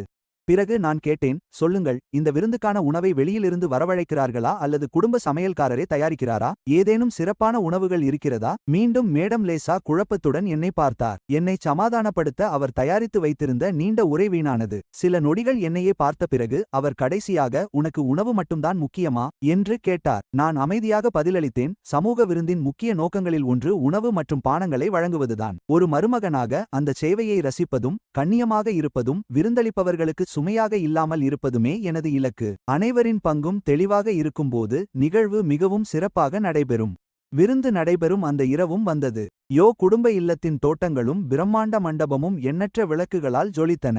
யோங் சாங் வெள்ளை நிற ஷூட் அணிந்து நேர்த்தியான இளைய எஜமானராக திகழ்ந்தார். அவருக்கு அருகில் லூருயன் விலை உயர்ந்த டிசைனர் உடை அணிந்து நிலவொளியில் தேவதையைப் போல தெரிந்தார். இருவரும் கைகோர்த்து நின்றபோது அவர்கள் மிகச்சிறந்த ஜோடி என்று விருந்தினர்கள் தொடர்ந்து புகழ்ந்தனர். இதற்கிடையில் நான் மொட்டை மாடிக்கும் பிரதான மண்டபத்திற்கும் இடைப்பட்ட நிழலான பகுதியில் அமைதியாக நின்று கொண்டு முழுமையாக குளிரூட்டப்பட்ட ஸ்காம்பியை ரசித்து சாப்பிட்டுக் கொண்டிருந்தேன். சிஸ்டம் முற்றிலும் சோர்வாக காணப்பட்டது. இருக்கிறது. ஹோஸ்ட், அவர்களை பாருங்கள். எல்லோரும் அவர்களை ராஜமரியாதையுடன் நடத்துகிறார்கள். ஆனால் நீங்கள் இங்கே நின்று சாப்பிட்டுக் கொண்டிருக்கிறீர்கள். உங்கள் போர்க்குணம் எங்கே? நான் அமைதியாக பதிலளித்தேன். போர்க்குணத்திற்கு ஆற்றல் தேவை. இந்த ஸ்காம்பி மிகவும் புதியது மற்றும் சரியாக சமைக்கப்பட்டுள்ளது. இது உயர்தர ஆற்றலுக்கு ஒரு சிறந்த ஆதாரம். நான் மற்றொரு துண்டை புதிய எலுமிச்சை சாற்றில் நனைத்து ஒரு கவளம் உண்டு முழு திருப்தியுடன் தலையசைத்தேன். அப்போது ஒரு அகங்காரமான பெண் குரல் எனக்கு பின்னால் குறுக்கிட்டது. இரட்டை மேற்கோள் குறி. ஐயோ கடவுளே, இது பணத்தை வாங்கிக் கொண்டு காணாமல் போன அந்த மருமகன் அல்லவா? என்ன நடந்தது? அந்த 3 மில்லியனையும் ஏற்கனவே செலவழித்து விட்டாயா? மீதமுள்ள உணவை சாப்பிடவா மீண்டும் வந்திருக்கிறாய்? ஒரு ஜூஸ் கிளாஸை ஏந்தியபடி லூரு யுன் கிண்டலான புன்னகையுடன் என்னை நோக்கி நடந்து வந்தாள். நான் அமைதியாக ஒரு நாப்கினை எடுத்து கைகளை துடைத்து அவளை பார்த்து மரியாதையுடன் சொன்னேன். மாலை வணக்கம் மிஸ் லூ. அந்த 3 மில்லியன் யுவான் தற்போது நிலையான முதலீட்டு வருவாயை தந்து கொண்டிருக்கிறது. உங்கள் அக்கறைக்கு நன்றி. லூரு யுன் ஒரு நிமிடம் தயங்கி பின்னர் ஒரு குளிர்ந்த சிரிப்பை உதிர்த்தாள். எனவே நீ ஏதோ ஒரு தூரத்து உறவினராகத்தான் இன்று வந்திருக்கிறாய் என்று கேள்விப்பட்டேன். என்ன பிரச்சனை? உன் உண்மையான அடையாளத்தை வெளிப்படுத்த பயப்படுகிறாயா அல்லது யா குடும்பத்திற்கு அவப்பெயர் ஏற்படும் என்று அஞ்சுகிறாயா? அவளுக்கு அருகில் இருந்த 2 பணக்கார பெண்கள் தங்கள் சிரிப்பை அடக்க முடியாமல் தவித்தனர். நான் வெறும் தலையசைத்தேன். ஆம், யா குடும்பத்தின் தரநிலைகள் மிகவும் கடுமையானவை. எனவே நுழைவு தகுதியும் இயற்கையாகவே மிக அதிகம். நான் இன்னும் புதியவன் என்பதால் அடக்கத்துடன் இருப்பது விருந்தினரின் நற்பெயரை மதிக்கும் ஒரு வழியாகும். பிறகு நான் அமைதியாகச் சேர்த்தேன். ஆமாம் மிஸ் லூ குழுமத்தின் தெற்கு மாவட்ட திட்டம் முற்றிலும் நின்றுவிட்டதாக கேள்விப்பட்டேன். பணப்புழக்கம் கிட்டத்தட்ட முடங்கிவிட்டது. லூ தலைவர் கடுமையான கவலை மற்றும் மன அழுத்தத்தால் பாதிக்கப்பட்டு மருத்துவமனையில் அனுமதிக்கப்பட்டிருப்பதாகவும் பணக்கார வாரிசாக உங்கள் அந்தஸ்து முன்பை விட நிலையற்றதாக இருப்பதாகவும் தெரிகிறது. இருந்தாலும் நீங்கள் இன்று இரவு மது அருந்தியும் சமூக நிகழ்வுகளில் கலந்து கொண்டும் மகிழ்ச்சியாக இருக்கிறீர்கள். உங்கள் மன உறுதி உண்மையிலேயே வியக்கத்தக்கது. லூரு யுன்னின் முகம் உடனடியாக வெளிரிப்போனது. இந்த முட்டாள்தனமான செய்தியை எங்கே கேட்டாய் என்று அவள் கடிந்து கொண்டாள். நான் அமைதியாக தலையசைத்தேன். இது முட்டாள்தனம் அல்ல. நான் உள்ளூர் வணிக போக்குகளை கவனித்துக் கொண்டிருக்கிறேன். நான் எனது மொபைலை அவளை நோக்கி திருப்பினேன். சில நிமிடங்களுக்கு முன்பு வந்த நிதி செய்தி எச்சரிக்கை திரையில் காட்டப்பட்டது. நீங்கள் பார்ப்பது போல முக்கிய திட்டங்கள் அனைத்தும் நிறுத்தி வைக்கப்பட்டுள்ளன. மூலதன மீட்பு கடுமையாக பாதிக்கப்பட்டுள்ளது. மேலும் தலைவர் லூ உடல்நலக் குறைவு காரணமாக முன்னணியிலிருந்து விலகுகிறார். இப்போது நீங்கள் உங்கள் குடும்பத்துடன் இருக்க வேண்டும் என்று நினைக்கவில்லையா? அந்த துல்லியமான நேரத்தில் லூ ரூவானின் போன் ஒலித்தது. அந்த இன்ஸ்டாலர் ஐடியை கண்டதும் அவள் முகம் முற்றிலும் மாறியது. என்னுடன் வாதிடுவதை மறந்து உடனே அங்கிருந்து ஓடினாள். அந்த 2 பணக்கார பெண்களும் ஒருவருக்கொருவர் பதட்டத்துடன் பார்த்து கொண்டனர். பின்னர் அதிர்ச்சியுடனும் சந்தேகத்துடனும் என்னையே பார்த்தனர். இந்த நபர் உண்மையில் யார்? அவர் சொல்வதெல்லாம் ஏன் உண்மையாகிறது? தொலைவில் இருந்து யோங் சோங் இந்த முழு நிகழ்வையும் கவனித்துக் கொண்டிருந்தான். லுரு யுன் எளிதாகச் சென்றதை பார்த்த பிறகு 2 மது கோப்பைகளுடன் நடந்து வந்து மிகவும் நட்பான புன்னகையை செய்தான். ஹேய் அண்ணா, மன்னிக்கவும், விருந்தினர்களை வரவேற்பதில் பிஸியாக இருந்ததால் உங்களுடன் நேரம் செலவிட முடியவில்லை. இதை தவறாக எடுத்துக் கொள்ளாதீர்கள். வாருங்கள், நாம் சேர்ந்து குடிக்கலாம். அவன் என்னிடம் ஒரு கோப்பையை நீட்டியபோது அவனது உதடுகளில் இருந்த மெல்லிய புன்னகை அவனது திட்டத்தை வெளிப்படுத்தியது. இது ஒரு பழைய தந்திரம். தன் மீது மதுவை ஊற்றிக்கொண்டு எல்லோருக்கும் முன்னால் நான் அவனை அவமானப்படுத்தியதாக குற்றம் சாட்ட அவன் திட்டமிட்டிருந்தான். அந்த சிஸ்டம் உடனே கத்தியது. கோப்பையை பிடுங்கி நீயே உன் மீது ஊற்றிக்கொள். அவனது தந்திரத்தை விட பெரிய தந்திரத்தால் அவனை வீழ்த்து. அதற்கு பதிலாக நான் நிதானமாக 2 அடி பின்னோக்கிச் சென்று கையசைத்தேன். வேண்டாம், நன்றி. நான் மது அருந்துவதில்லை. இது என் வயிற்றை பாதிக்கும். விருந்து முடியும் வரை என் பசியை கெடுக்க விரும்பவில்லை. யோங் சோங் மெதுவாக பற்களை கடித்தான். பிறகு தன் பழைய திட்டத்தை கைவிட்டான். அடுத்த நொடியே அவன் தன் தலைமீது மதுவை ஊற்றிக்கொண்டான். கோப்பையை தரையில் போட்டு உடைத்தான். நான் தள்ளியது போல பின்னோக்கி விழுந்து நாடகமாடினான். ஆனால் அந்த நகர்வை நான் ஏற்கனவே கணித்திருந்தேன். நான் உடனே அவனது கையை பிடித்துக் கொண்டேன். அதனால் பார்ப்பவர்கள் நான் அவனை விழாமல் பிடிக்க முயன்றதாக நினைத்தார்கள். அதே நேரத்தில் சாதாரணமாக என் காலை அவனது கால்களுக்கு பின்னால் வைத்தேன். அடுத்த நொடி யோங் சோங்கின் முழங்கால்கள் தளர்ந்து நான் பிடிப்பது போல நடித்தாலும் அவன் பலமாக தரையில் விழுந்தான். யோங் சோங்கின் முழங்கால்கள் தளர்ந்த அந்த நொடி அவன் எனக்கு முன்னால் நேராக தரையில் விழுந்தான். விருந்து மண்டபத்தில் இருந்த ஒவ்வொரு விருந்தினரும் உடனடியாக எங்களை பார்த்தார்கள். பின்னணி இசை கூட ஒரு நிமிடம் நின்றது போல இருந்தது. யோங் சோங் சில நொடிகள் அதிர்ச்சியில் உறைந்து போயிருந்தான். பிறகு திடீரென்று வேதனையான முகபாவனையுடன் கத்தினான். ஏன் என்னை முழங்காலிட வைத்தாய்? நீ என்னை வெறுக்கிறாய் என்று தெரியும். ஆனால் இன்று என் பிறந்த நாள். இரட்டை மேற்கோள் குறி. கூட்டத்தில் கிசுகிசுப்புகள் உடனடியாக பரவின. அந்த நபர் யார்? ஒரு விருந்தினர் கேட்டார். இளைஞரின் பிறந்த நாளில் ஏன் அவர் பிரச்சனை செய்கிறார்? மற்றொருவர் ஏளனம் செய்தார். அவர் அந்த குடும்பத்தில் தங்கியிருக்கும் ஒரு விருந்தினர் என்று கேள்விப்பட்டேன். அவர் கிராமத்திலிருந்து வந்தவர். அதனால்தான் அவர் இப்படி நடந்து கொள்கிறார் போலும். சத்தத்தை கேட்டு திரு யா மற்றும் மேடம் லேசா ஆகியோர் விரைந்து வந்தனர். திரு யா அந்த இடத்தை பார்த்த நொடி அவர் கண்ட காட்சி அது. கோபத்தில் அவரது நெற்றியில் நரம்புகள் புடைத்தன. பயனற்ற சிறுவனே என்று கத்தியபடி என்னை அறைய அவர் கையை உயர்த்தினார். அவரது கை என்னை எட்டுவதற்கு முன்பே நான் அமைதியாக அவர் மணிக்கட்டை பிடித்து திரு யா ஏதாவது செய்யும் முன் உண்மையை சரிபார்க்குமாறு நான் கடுமையாக பரிந்துரைக்கிறேன் என்றேன். பின்பு நான் எனது ஷூட் பையிலிருந்து கட்டைவிரல் அளவிலான ஒரு மினி கேமராவை எடுத்தேன். குறிப்புக்காக விருந்து ஏற்பாடுகளை பதிவு செய்ய நான் ஒரு சிறிய கேமராவை அணிந்திருந்தேன். இப்போது நடந்த அனைத்தும் அதில் பதிவாகியுள்ளது. அந்த சாதனத்தை உயர்த்தி பிடித்தபடி நான் தொடர்ந்தேன். திரு யா டான் சாங் தனது மீதே மதுவை ஊற்றிக்கொண்டு தனது சமநிலையை இழந்ததை இந்த வீடியோ தெளிவாக காட்டுகிறது. அதிகபட்சம் அவர் கீழே விழுவதற்கு முன்பு அவரை பிடிக்க மட்டுமே நான் முயன்றேன். ஆனால் முடியவில்லை. சட்டரீதியாக ஒருவர் விழுவதை தடுக்க முயற்சிப்பது அவசியமான சூழ்நிலையில் நியாயமான உதவியாக கருதப்படுகிறது. உண்மையாகச் சொன்னால் எந்தவொரு அறிவுள்ள உள்ள மனிதரும் இப்படித்தான் செயல்பட்டிருப்பார். எனவே இதற்கு நான் பொறுப்பல்ல. அந்த சிறிய கேமராவை மென்மையாக அசைத்தபடி நான் மேலும் சொன்னேன், உங்களுக்கு விருப்பமென்றால் இதை இப்போதே ப்ரொஜெக்டருடன் இணைத்து அனைவருக்கும் காட்ட முடியும். அப்போது எந்த குழப்பமும் இருக்காது. திரு யா தயார் செய்து வைத்திருந்த அனைத்து வார்த்தைகளும் சட்டென்று மறைந்தன. யா டான்சாங் தரைப்பகுதியிலேயே உறைந்து போயிருந்தார். அவரது முகம் வெளிரி போய் இருந்தது. அது பயமா அல்லது அவமானமா என்று அவராலேயே மறைக்க முடியவில்லை. திரு யாவின் உயர்த்தப்பட்ட கை மெதுவாக காற்றில் நின்றது. மரியாதையுடன் புன்னகைத்து விருந்தினர்களை நோக்கி நான் சொன்னேன், பெரியவர்களே, ஒரு தற்காலிக விருந்தினருக்கும் அடிப்படை கௌரவமும் நல்ல பெயரும் தேவை. ஆதாரம் இல்லாமல் என்னை குற்றம் சாட்டுபவர்கள் தங்கள் யூகங்களுக்காக மன்னிப்பு கேட்க விரும்புகிறீர்களா அல்லது அவதூறு குறித்த சட்டத்தின் கீழ் நாம் விவாதிக்க வேண்டுமா? முழு விருந்து மண்டபமும் அமைதியானது. ஒருவர் கூட பேச துணியவில்லை. என்னை ஒரு சாதாரண கிராமத்து சிறுவன் என்று நினைத்த அனைவரும் நான் ஆதாரங்களின் பெட்டகம் மற்றும் சட்ட ஆலோசகரின் கலவை என்பதை உணர்ந்தனர். பிறந்தநாள் விருந்து விரைவில் சங்கடத்துடன் முடிந்தது. நகரத்தின் உயரடுக்கு மக்களிடையே யா டான்சாங் மிகப்பெரிய கிசுகிசு பொருளாக மாறினார். பொதுவெளியில் அவமானப்பட்ட பிறகு மற்றொருவரை சிக்க வைக்க அவர் செய்த முயற்சி வீடியோ ஆதாரத்தால் அவருக்கு எதிராகவே திரும்பியது. அனைவரும் யா குடும்ப மாளிகைக்கு திரும்பியபோது வீடு முழுவதும் ஒருவித அமைதி நிலவியது. அன்று இரவு தாமதமாக யாரோ எனது படுக்கையறை கதவை தட்டினர். மேடம் லேசா அமைதியாக உள்ளே நுழைந்தார். அவரது கண்கள் சிவந்து வீங்கியிருந்தன. அவர் அழுது கொண்டிருந்தார் என்பது தெளிவாக தெரிந்தது. அவர் எனது படுக்கை அருகில் அமர்ந்து நான் டேப்லெட்டில் கோப்புகளை பார்ப்பதை அமைதியாக கவனித்தார். நீண்ட இடைவெளிக்கு பிறகு அவர் இறுதியாக களைப்புடனும் நடுக்கத்துடனும் பேசினார். போடா, நாம் பேசலாமா? நான் எனது டேப்லெட்டை ஓரமாக வைத்தேன். இளைஞர்களின் நுகர்வோர் நடத்தை குறித்த கட்டுரை இன்னும் திரையில் திறந்திருந்தது. மேடம் லேசாவிடம் அமைதியாக பார்த்து நான் பதிலளித்தேன், வெறுப்பு என்பது மிகவும் சோர்வூட்டும் உணர்வு. இது உடல் ஆரோக்கியம், மனநலம் மற்றும் பகுத்தறிவு முடிவெடுக்கும் திறனை பாதிக்கிறது. நான் உங்களை வெறுக்கவில்லை. உயிரியல் உண்மைகள் மற்றும் சட்டப்பூர்வ யதார்த்தத்தின் அடிப்படையில் நமது உறவை நான் வெறுமனே அங்கீகரிக்கிறேன். என் வார்த்தைகள் அவரை உண்மையிலேயே காயப்படுத்தியது போல் அவர் தனது மார்பை பிடித்துக் கொண்டார். கண்களில் கண்ணீருடன் அவர் கேட்டார், நீ இப்படி பேச முடியும்?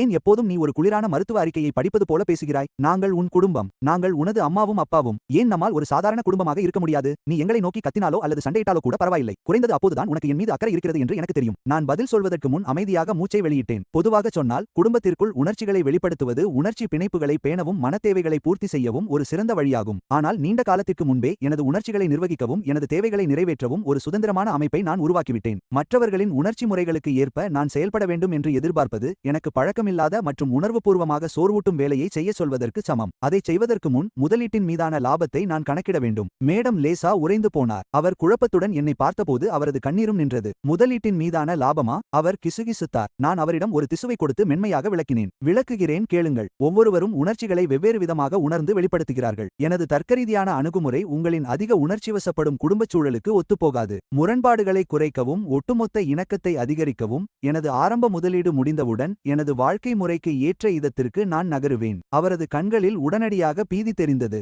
அவரது குரல் நடுங்க கேட்டார், இன்னும் பொருத்தமான இடமா? நீ என் மகன். நீ யா குடும்பத்தின் ஒரு பகுதி. வேறெங்கே நீ சென்றுவிட முடியும்? நான் அமைதியாக பதிலளித்தேன். தெளிவான விதிகள் கொண்ட இடம். தனிமனித உறவுகள் எளிமையாகவும் மக்கள் தங்கள் திறமை மற்றும் கடின உழைப்பிற்கு ஏற்ற வெகுமதியை பெறும் இடம். நாங்கள் சந்தித்ததிலிருந்து முதல் முறையாக மேடம் லேசாவின் கண்களில் உண்மையான பயத்தை கண்டேன். அவர் குடும்பத்தை வெறுத்ததால் தனது உயிரியல் மகனை இழக்கவில்லை என்பதை அவர் இறுதியாக உணர்ந்தார். அவனது பார்வையில் இங்கு தங்குவது என்பது திறமையற்றது மற்றும் பொருளாதார ரீதியாக அர்த்தமற்றது என்பதால் தான் அவனை அவர் இழக்கிறார். மிஸ்டர் மற்றும் மிஸ்ஸஸ் யா தங்கள் சொந்த மனக்குழப்பத்தில் சிக்கியிருக்கையில் யா குடும்பத்தின் மூத்த இளவரசி இறுதியாக வீட்டிற்கு திரும்பினார். யா பிங் யி டான்சாங்கின் மூத்த சகோதரி தனது தம்பியை அளவுக்கு மீறி செல்லம் கொஞ்சுவதில் புகழ் பெற்றவர். கடந்த ஆண்டுதான் தாவோ குடும்பத்தின் மூத்த மகளான யா பின் இயான் சோங்கை அளவுக்கு அதிகமாக செல்லம் கொடுத்து கெடுப்பதில் பெயர் பெற்றவர் என்பதால் அவர் நிதிச் செய்திகளில் தலைப்புச் செய்தியானார். கடந்த ஆண்டு தனது கணவரின் நிறுவனத்திலிருந்து பணத்தை ரகசியமாக எடுத்து தன் அன்பு தம்பிக்கு சொகுசு கார் வாங்கி தந்ததற்காக அவர் நிதிச் செய்திகளில் அடிபட்டார். அந்த சம்பவம் இறுதியில் விவாகரத்தில் முடிந்தது.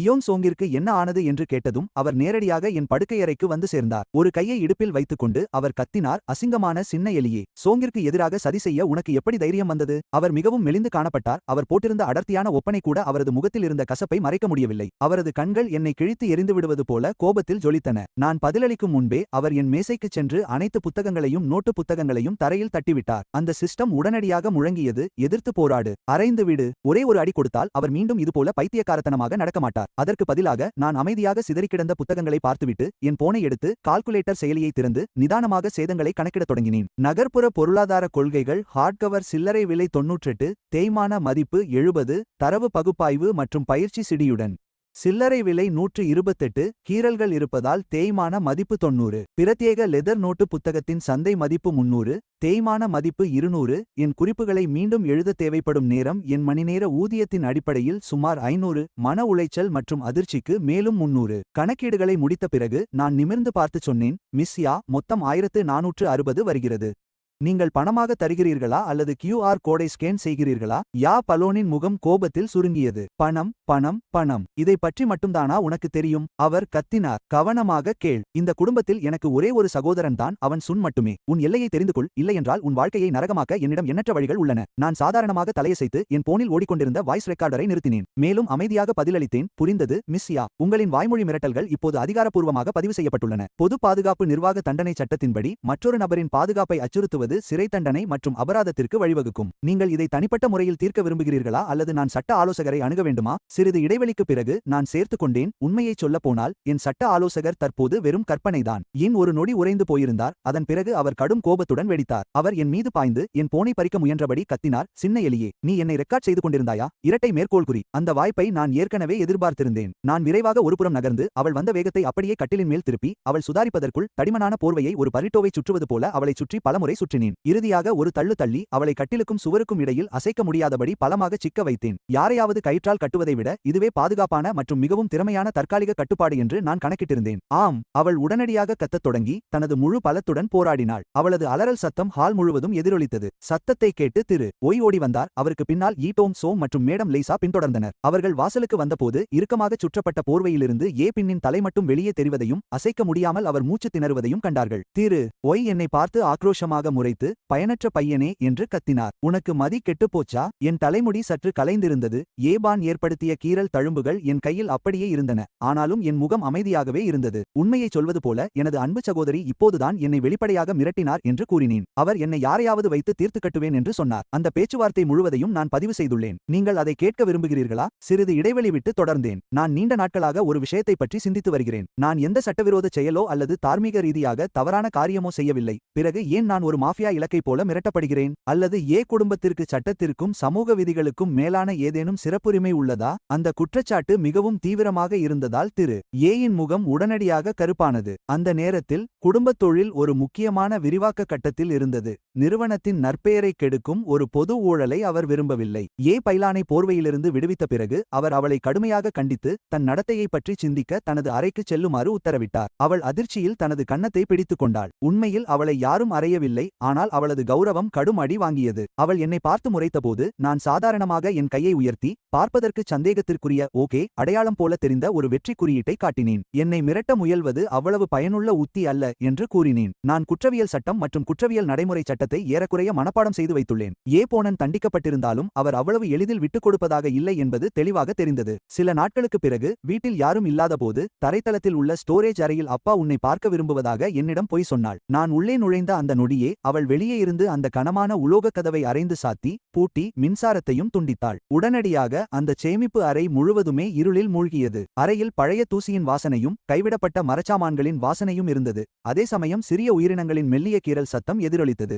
வெளியே நின்று கொண்டு யாபிலின் உரக்கச் சிரித்தாள். இப்போது உன் புத்திசாலித்தனம் என்னவென்று பார்ப்போம். நீ இவ்வளவு ஆணவமாக இருந்தால் இப்படித்தான் நடக்கும். அங்கே உட்கார்ந்து உன் தவறுகளைப் பற்றி யோசி. நீ சோங்கிடம் மன்னிப்பு கேட்க தயாராகும் போது நான் உன்னை வெளியே விடுகிறேன். நான் அமைதியாக சூழ்நிலையை அலசி ஆராய்ந்தேன். மிகவும் தர்க்கரீதியானது. இந்த மாளிகை உண்மையிலேயே ஒரு சிறைச்சாலை போல செயல்படுகிறது. ஒவ்வொரு சிறைக்கும் ஒரு சிறைக்காவலர் தேவை. சிஸ்டம் உடனடியாக எனக்கு எச்சரிக்கை விடுத்தது. தலைவரே, சுற்றுச்சூழலை மதிப்பீடு செய்வது முக்கியம். கிடைக்கக்கூடிய தரவுகளின்படி நீண்ட நேரம் முழு இருளில் சிக்கிக் கொண்டிருப்பது மனச்சிதைவு மற்றும் கடுமையான மன உளைச்சலுக்கு வழிவகுக்கும். உடனடியாக கதவை உடைத்துக் கொண்டு வெளியேறுங்கள். அதற்கு பதிலாக நான் நிதானமாக எனது கைபேசியை எடுத்து டார்ச் லைட்டை ஆன் செய்தேன். அந்த பிரகாசமான ஒளிக்கட்டை உடனடியாக இருளை ஊடுருவிச் சென்றது. புருவத்தை உயர்த்திக் கொண்டு நான் கேட்டேன், எதை பற்றி யோசிக்க வேண்டும்? எதற்காக மன்னிப்பு கேட்க வேண்டும்? இங்கே என்னை யாரும் தொந்தரவு செய்ய முடியாது. வெப்பநிலை கச்சிதமாக இருக்கிறது. மகோட்டோவின் முடிவற்ற புலம்பாலையோ அல்லது மேடம் லீஷின் தொடர்ச்சியான பெருமூச்சுகளையோ நான் கேட்க வேண்டியதில்லை. உண்மையை சொல்ல போனால் ஆழ்ந்து கவனம் செலுத்தி வேலை செய்ய இது இது ஒரு சிறந்த இடம். நான் ஒரு உறுதியான மரப்பெட்டியை கண்டுபிடித்து அதை இருக்கையாக்கி வசதியாக அமர்ந்து கொண்டேன். பிறகு எனது கைபேசியின் ஹாட்ஸ்பாட்டை ஆன் செய்து டேப்லெட்டை இணைத்துவிட்டு என்னையே பார்த்து சிரித்துக் கொண்டேன். நல்ல பழக்கவழக்கங்கள் மீண்டும் பயனுள்ளதாக இருந்தன. அடுத்த சில மணி நேரங்களில் ஒரு குறுக்கீடுமின்றி 2 ரிமோட் வேலை திட்டங்களை முடித்தேன். சில மணி நேரங்களுக்குப் பிறகு நான் ஏற்கனவே 2 ரிமோட் ஆலோசனை அறிக்கைகளின் முதல் வரைவுகளை முடித்து ஆன்லைன் பாடங்களை படித்து எனது முதலீட்டு போர்ட்ஃபோலியோவை சரிசெய்துவிட்டேன். இது உச்சகட்ட செயல்திறன். சுமார் 6 மணி நேரம் கழித்து திரு ஒய் வீட்டிற்கு திரும்பினார். என்னை எங்கும் காணவில்லை என்பதை அறிந்த அவர் நான் எங்கே இருக்கிறேன் என்று ஒப்புக்கொள்ளும் வரை யா போனாவிடம் விசாரித்தார். சேமிப்பு அறையின் கதவு திறக்கப்பட்டு பிரகாசமான ஒளி உள்ளே பாய்ந்தது. நான் மனமுடைந்து போயிருப்பேன் என்று யான் எதிர்பார்த்தாள். ஆனால் அவளுக்கு நான் எனது டேப்லெட்டில் முழு கவனத்துடன் எனது வேலையை சரிபார்த்துக் கொண்டு புன்னகைப்பது தெரிந்தது. மோசமில்லை என்று முணுமுணுத்தேன். இந்த உத்தியை இப்போது மாற்றினால் எதிர்பார்க்கப்படும் லாபம் இன்னொரு 0.5% அதிகரிக்கும். ஆவணத்தை சேமித்த பிறகு தோள்களையும் கழுத்தையும் நீட்டி நிமிர்ந்து வாசலில் அதிர்ச்சியில் உறைந்திருந்த கூட்டத்தை பார்த்து இயல்பாகச் சொன்னேன். ஓ, நீங்க எல்லாரும் இங்கே இருக்கீங்களா? சரியான நேரம். எனக்கு கொஞ்சம் பசிக்கிறது. இது இரவு உணவுக்கான நேரமா? எலான் நடுங்கும் விரல்களால் என்னை சுட்டிக்காட்டினாள். உனக்கு பயமாக இல்லையா? இந்த இடம் உன்னை அச்சுறுத்தவில்லையா?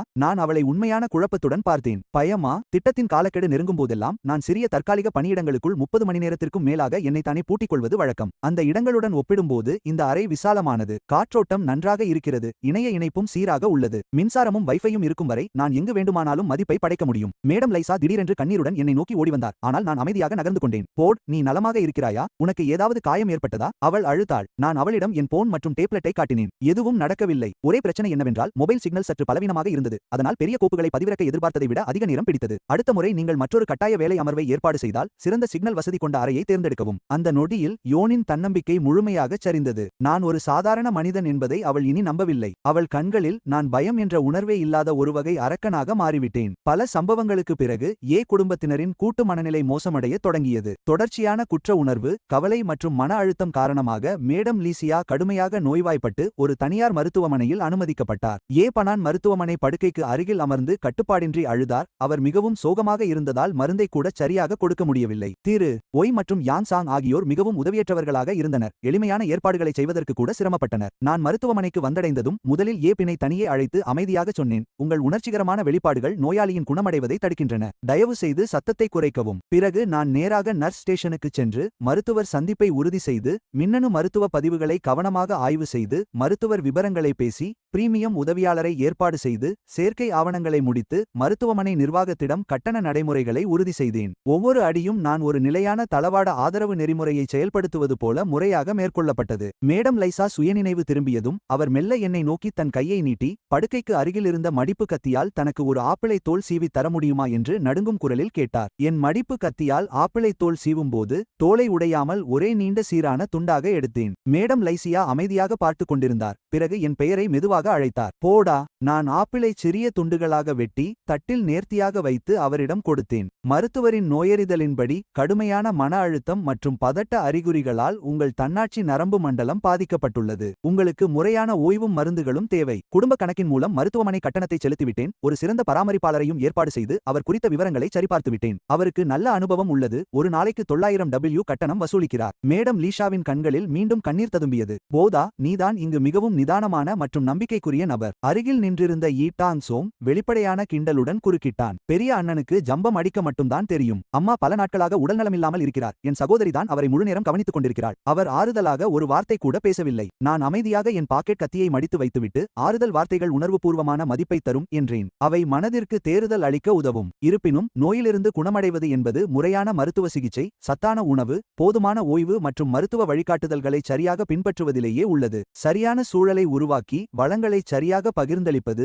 உணர்வுபூர்வமான பேச்சை விட அதிக தாக்கத்தை ஏற்படுத்தும். மிஸ்டர் ஒய் என்னை ஒரு சிக்கலான பார்வையுடன் பார்த்தார். தான் எப்போதும் புறக்கணித்த, குடும்பத்தோடு ஒத்துப்போகாத மகன் என்று நினைத்தவன் இக்கட்டான சூழலில் மிகவும் பொறுப்பானவனாகவும் திறமையானவனாகவும் மாறியிருப்பதை அவர் முதன்முதலில் ஒப்புக்கொண்டார். ஒரே சிக்கல் என்னவென்றால் எனது இந்த நம்பகத்தன்மை மிகவும் அமைதியாகவும் பகுத்தறிவுடனும் இருந்ததால் அது என்னைச் சுற்றியுள்ளவர்களை சங்கடப்படுத்தியது. மேடம் லிசா மருத்துவமனையில் குணமடைந்து கொண்டிருந்தபோது லூரூனும் அவரை பார்க்க வந்தாள். மருத்துவர் அறையிலிருந்து வெளியே நான் மருத்துவர்களுடன் உடல்நல மீட்பு திட்டம் குறித்து மருத்துவ கலைச்சொற்களை பயன்படுத்தி பேசுவதை பார்த்தாள். உரையாடல் முழுவதும் நான் மிகவும் கவனமாக கவனமாகவும் திட்டமிட்டபடியும் தொழில்முறை ரீதியாகவும் இருந்தேன். அவள் பார்த்த விஷயத்தில் முதன்முறையாக வியப்படைந்தாள். பிறகு அவள் என்னை தாழ்வாரத்தில் தடுத்து நிறுத்தி, ஏட்டா, உனக்குள் இப்படி ஒரு பக்கம் இருப்பதை நான் அறியவில்லை என்றாள். நான் அவளை பார்த்து அமைதியாக திருத்தினேன். என்னை எடா என்று மட்டும் அழையுங்கள். உங்களுக்கு ஏதாவது உதவி வேண்டுமா மிஸ் லூ? அது அந்த 3 மில்லியன் யூஎன் பணத்தை திருப்பி தருவது பற்றியது என்றால் அதெல்லாம் தேவையில்லை. அவள் மென்மையாகச் சிரித்தாள். அதை பற்றி இப்போது யார் கவலைப்படுகிறார்கள்? நமக்கு இடையே ஏதோ ஒரு தவறான புரிதல் இருந்திருக்கும் என்று நினைக்கிறேன். அந்த நொடியில்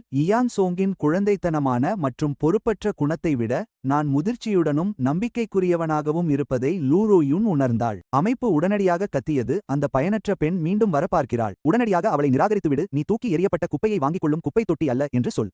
இரட்டை மேற்கோள் குறி. நான் அமைதியாக அரையடி பின்வாங்கி எனது மறுப்பை மிக தெளிவாக உணர்த்தினேன். அவளை நேராக பார்த்து நான் நிதானமாகச் சொன்னேன், மிஸ் லூ, நம் ஒப்பந்தம் அதிகாரப்பூர்வமாக முன்பே முடிந்துவிட்டது. அதற்கான இழப்பீடும் முழுமையாக வழங்கப்பட்டுவிட்டது. இப்போது தவறான புரிதல்களை கிளறுவதால் எந்த பயனும் இல்லை. ஒப்பந்தம் முடிந்து தீர்வு காணப்பட்ட பிறகு அதன் நிபந்தனைகளை மாற்ற முயற்சிப்பது வணிக உலகில் நம்பிக்கையற்ற செயலாக கருதப்படுகிறது. பழைய உணர்ச்சிகளை மறுசுழற்சி செய்வதில் எனக்கு விருப்பமில்லை. அது கூடுதல் லாபம் தந்தாலும் சரி. கோபத்திற்கும் சங்கடத்திற்கும் இடையில் சிக்கி தவித்தாள். லூ ருயூன் கத்தினாள், ஏடா, உனக்கு எது நல்லது என்று உனக்கே புரியவில்லை. நான் உடனே பதிலளித்தேன், எனக்கு எது நல்லது என்பதை உங்கள் அளவுகோல்கள் தீர்மானிக்க முடியாது. எனது மதிப்பை தீர்மானிக்க எனக்கு யாரும் தேவையில்லை. அதைச் சொல்லிவிட்டு அவளை திரும்பி பார்க்காமல் கடந்து சென்றேன். சரியாக அந்த நேரத்தில் ஈடோங் சோங் மருத்துவமனை அறையிலிருந்து வெளியே வந்து இதை பார்த்தான். அதைவிட முக்கியமாக நான் நடந்து செல்வதை பார்த்த லூ ருயூனின் கண்களில் இருந்த சிக்கலான உணர்வை அவன் கவனித்தான். அது வருத்தமும் ஏக்கமும் நிறைந்த பார்வையாக இருந்தது. ஈடோங் சோங்கின் கண்களில் வெறுப்பு உடனடியாக அதிகரித்தது.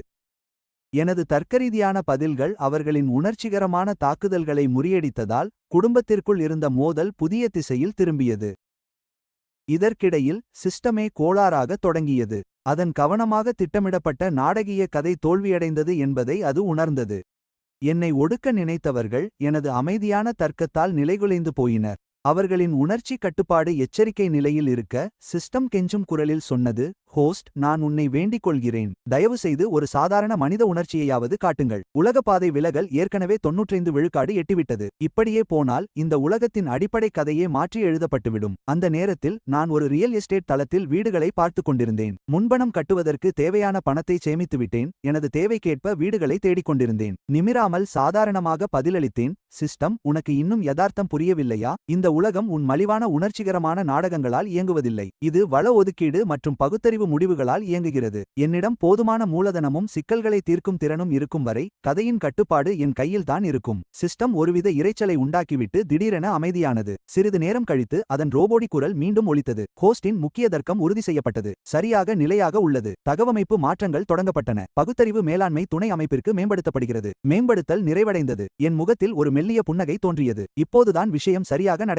உடனடி உத்திகளை மாற்றியமைப்பதே எப்போதும் சிறந்த தீர்வாகும். இதற்கிடையில் ஈடோங் சோங்கின் பொறுமை முற்றிலும் கரைந்துவிட்டது. லூ ருயூன் நாளுக்கு நாள் அவனிடம் குளிர்ந்து போவதையும் என்னை பற்றி ரகசியமாக அதிகம் விசாரிப்பதையும் அவன் உணர்ந்தான். தான் புத்திசாலி என்று நினைத்துக்கொண்டு தனது இறுதி துருப்புச் சீட்டை விளையாட அவன் முடிவு செய்தான். லூ ருயூன் கற்பமடையும் வரை அவன் தொடர்ந்து அவள் பானங்களில் போதை மருந்து கலந்து கொடுத்தான். இந்த சூழல் முழுவதும் இது ஏதோ போதையில் நடந்த விபத்து என்றுதான் லூ ருயூன் நம்பினாள். கற்பத்தை மறைக்க முடியாத நிலை வந்ததும் தங்கள் நற்பெயரை காக்கவும் வதந்திகளை தடுக்கவும் இரு குடும்பங்களும் அவசரமாக திருமணத்தை ஏற்பாடு செய்தன. திருமண ஏற்பாடுகள் நடந்து கொண்டிருக்கையில் தனது வெற்றியை பறைசாற்ற யோங் சோங் என்னை தேடி நேரில் வந்தான். யான் சோங் ஒரு கேலியான புன்னகையுடன் என்னிடம் வந்து, அண்ணா, நீ எவ்வளவுதான் திட்டமிட்டாலும் இறுதியில் நான் தான் வெற்றி பெற்றவன் என்றான். லூ ருயூன் என் குழந்தையை சுமக்கிறாள். நான் தான் ஏ குடும்பத்தின் உண்மையான வாரிசு. அந்த நேரத்தில் நான் எனது புதிய வீட்டின் இறுதி வரைபடங்களை சரிபார்த்துக் கொண்டிருந்தேன். அவனது வெற்றி பெருமிதத்தை பார்த்து என்னால் புன்னகைக்காமல் இருக்க முடியவில்லை. இரட்டை மேற்கோள் குறி. வாழ்த்துகள் என்றேன். நீங்கள் இருவரும் வாழ்நாள் முழுவதும் மகிழ்ச்சியாக வாழ மனதார வாழ்த்துகிறேன். நீங்கள் இருவரும் விவாகரத்து செய்ய மாட்டீர்கள் என்றும் நம்புகிறேன். அவன் குழப்பத்துடன் நெற்றியை சுருக்கினான். இது உன்னை காயப்படுத்தவில்லையா? உனக்கு என் மீது வெறுப்பு இல்லையா? நான் மென்மையாக சிரித்தேன். மிகவும் சிக்கலான ஒரு ஒப்பந்தத்தை விரும்பி ஏற்றுக்கொண்ட ஒருவனை நான் ஏன் வெறுக்க வேண்டும்? பின் அவனது போனை பார்த்து நிதானமாகச் சொன்னேன், ஒரு சின்ன நினைவூட்டல். ஒருவருக்கு போதை மருந்து கொடுத்து வற்புறுத்துவது ஏற்கனவே ஒரு தீவிரமான குற்றம். அச்செயலை வீடியோ எடுத்து அதை காட்டிக்கொள்ள மற்றவர்களுக்கு அனுப்புவது, அது காவல் நிலையத்திற்கு சென்று சரணடைவதிலிருந்து எப்படி வேறுபடும்? யோங் சோங்கின் முகம் உடனடியாக வெளிரிப்போனது. என்ன, நீ என்ன உளறிக் கொண்டிருக்கிறாய்? அவன் திக்கி திணறினான். நான் அலட்சியமாக தோள்களை குலுக்கினேன். இது உளறலா இல்லையா என்பது உனக்கு சீக்கிரமே தெரிந்துவிடும். வரைபடங்களை சுருட்டிக் கொண்டு நான் தொடர்ந்தேன். அதோடு இதற்கும் எனக்கும் இனி எந்த சம்பந்தமும் இல்லை. நான் நாளை வீட்டை விட்டு வெளியேறுகிறேன். உங்கள் குடும்ப நாடகத்தை என்னைச் சேர்க்காமலேயே நீங்கள் தொடரலாம். நான் அதிகாரப்பூர்வமாக ஏ குடும்ப இல்லத்திலிருந்து வெளியேறிய நாளில் அனைவரும் வாசலில் அமைதியாக நின்றிருந்தனர். மேடம் லேசா வெளிப்படையாக அழுது கொண்டிருந்தார். போடா, நீ உண்மையிலேயே கிளம்ப வேண்டுமா? உனக்கு தேவையான அனைத்தும் இங்கே இருக்கிறதே. நான் அவரிடம் அமைதியாக பார்த்து, மிஸ்ஸஸ் லீ, தூரம் இருப்பது உறவுகளின் தரத்தை மேம்படுத்தும் என்றேன். அவருக்கு மரியாதையுடன் தலையசைத்து, இனிமேல் நான் சாதாரண விருந்தினராக வந்து முறையான பரிசுகளுடன் உங்களைச் சந்திப்பேன் என்று கூறினேன். திரு ஒய் முன்னே வந்து என்னிடம் ஒரு தடிமனான உரையை நீட்டினார். ஆழ்ந்த மூச்சை எடுத்த பிறகு அவர் சொன்னார், இதற்குள் கொஞ்சம் பணம் இருக்கிறது. இனி நீ தனியாகத்தான் வசிக்கப் போகிறாய், அதனால் இதை அவசர காலத்திற்கு வைத்துக்கொள். நான் தயக்கமில்லாமல் அதை ஏற்றுக்கொண்டேன். மிக்க நன்றி மிஸ்டர் ஏ. இதை நான் நிபந்தனையற்ற அன்பளிப்பாகவோ அல்லது உங்களின் எதிர்கால முதியோர் பராமரிப்பு நிதிக்கான முன்பணமாகவோ குறித்து வைத்துக் கொள்கிறேன். அவ்வப்போது இதற்கான கணக்கு விவரங்களை நான் உங்களுக்கு அனுப்பி வைக்கிறேன். இரட்டை மேற்கோள் குறி. பக்கத்தில் நின்றிருந்த ஏ பின் சங்கடமாக நின்று மெல்லச் சிரித்தார். தம்பி, உனக்கு ஏதேனும் பெரிய பிரச்சனை என்றால் வீட்டுக்கு போன் செய். நான் யோசிக்காமல் பதிலளித்தேன். அதெல்லாம் தேவையில்லை. போலீஸ், தீயணைப்புத்துறை, அவசர சிகிச்சை மற்றும் நுகர்வோர் பாதுகாப்பு உதவி மையத்தின் எண்கள் ஏற்கனவே என் போனில் சேமிக்கப்பட்டுள்ளன. அவர்களின் சேவை பொதுவாக அதிக நம்பகத்தன்மை கொண்டது. எனது சிறிய சூட்கேஸை இழுத்துக்கொண்டு ஏ குடும்பத்தின் பழமையான இரும்பு நுழைவாயிலை கடந்து வெளியேறினேன். சூரியன் பிரகாசமாக ஜொலித்தது. காற்றில் சுதந்திரத்தின் மனம் வீசுவது போல இருந்தது. அந்த தருணத்தில் என் மனதில் சிஸ்டம் மகிழ்ச்சியுடன் அறிவித்தது, வாழ்த்துகள் ஹோஸ்ட், மைல்கல் இலக்கு வெற்றிகரமாக அடையப்பட்டது. தர்க்கரீதியான முடிவெடுத்ததற்கான வெகுமதி வழங்கப்பட்டது. 5 மில்லியன் யுஎன் உங்கள் கணக்கிற்கு மாற்றப்பட்டுள்ளது. இரட்டை மேற்கோள் குறி. சில வினாடிகளுக்கு பிறகு சிஸ்டம் உறுதிப்படுத்தியது, 5 மில்லியன் யுஎன் வெற்றிகரமாக உங்கள் கணக்கிற்கு மாற்றப்பட்டது. நான் ஒரு நிமிடம் நின்று கம்பீரமான ஏ குடும்ப மாளிகையை கடைசி முறையாக திரும்பி பார்த்தேன். வெளியே அழகாக இருந்தாலும் உள்ளே கண்ணுக்கு தெரியாத சங்கிலிகளால் பிணைக்கப்பட்டிருந்தது. இரட்டை மேற்கோள் குறி. விடை பெறுகிறேன் என்று மெல்லிய குரலில் சொன்னேன். என்றென்றைக்குமாக. இன்றிலிருந்து உண்மையான மற்றும் போலி வாரிசு குறித்த இந்த மோதல் முடிவுக்கு வந்தது. நான் இனி உண்மையான வாரிசு இல்லை, போலி வாரிசு இல்லை, யாருக்கும் மாற்று இல்லை. நான் வெறும் போதா, சொந்த வீடு, நிலையான வருமானம், உணர்ச்சிகளை கட்டுப்படுத்தும் திறன் மற்றும் தெளிவான தர்க்கம் கொண்ட ஒரு சுதந்திரமான மனிதன். யாங் சோங் மற்றும் லூரு யுன் விஷயத்தில் அவர்கள் திருமணத்தன்று யிதான் சோங் முட்டாள்தனமாக குரூப் சேட்டில் பதிவிட்ட அதே வீடியோவை லூரு யுன் ஒரு அனாமதேய மெசேஜ் மூலம் பெற்றதாக கேள்விப்பட்டேன். அவள் உடனே போலீசுக்கு போன் செய்தார். சில நிமிடங்களில் அதிகாரிகள் திருமண மண்டபத்திற்கு வந்து அனைவர் முன்னிலையிலும் இருமாப்புடன் இருந்த ஏ டாங் சோங்கை கைது செய்தனர். ஏ மற்றும் லூ குடும்பங்களுக்கு இடையே பெரும் மோதல் வெடித்தது. அவர்களின் அனைத்து கூட்டுத் தொழில் திட்டங்களும் சீர்குலைந்தன. இருதரப்பும் பெரும் நிதி இழப்பை சந்தித்தன. ஆனால் அது எதற்கும் என்னுடன் எந்த தொடர்பும் இல்லை. நான் ஏற்கனவே விலகி வந்த ஒரு கதையில் இது தேவையில்லாத ஒரு நாடகம் மட்டுமே. அதற்கு நீண்ட நாட்களுக்கு முன்பே என் போனிலிருந்த அவர்கள் அனைவரையும் நீக்கிவிட்டு அவர்களை என் தொடர்பு கொள்ள வேண்டாதோர் பட்டியலில் சேர்த்திருந்தேன். எப்படியும் பயனில்லாத மற்றும் நச்சுத்தன்மை கொண்ட உறவுகளை உங்கள் வாழ்க்கையிலிருந்து எவ்வளவு சீக்கிரம் நீக்குகிறீர்களோ அதுவே எப்போதும் புத்திசாலித்தனமான முடிவாக இருக்கும்.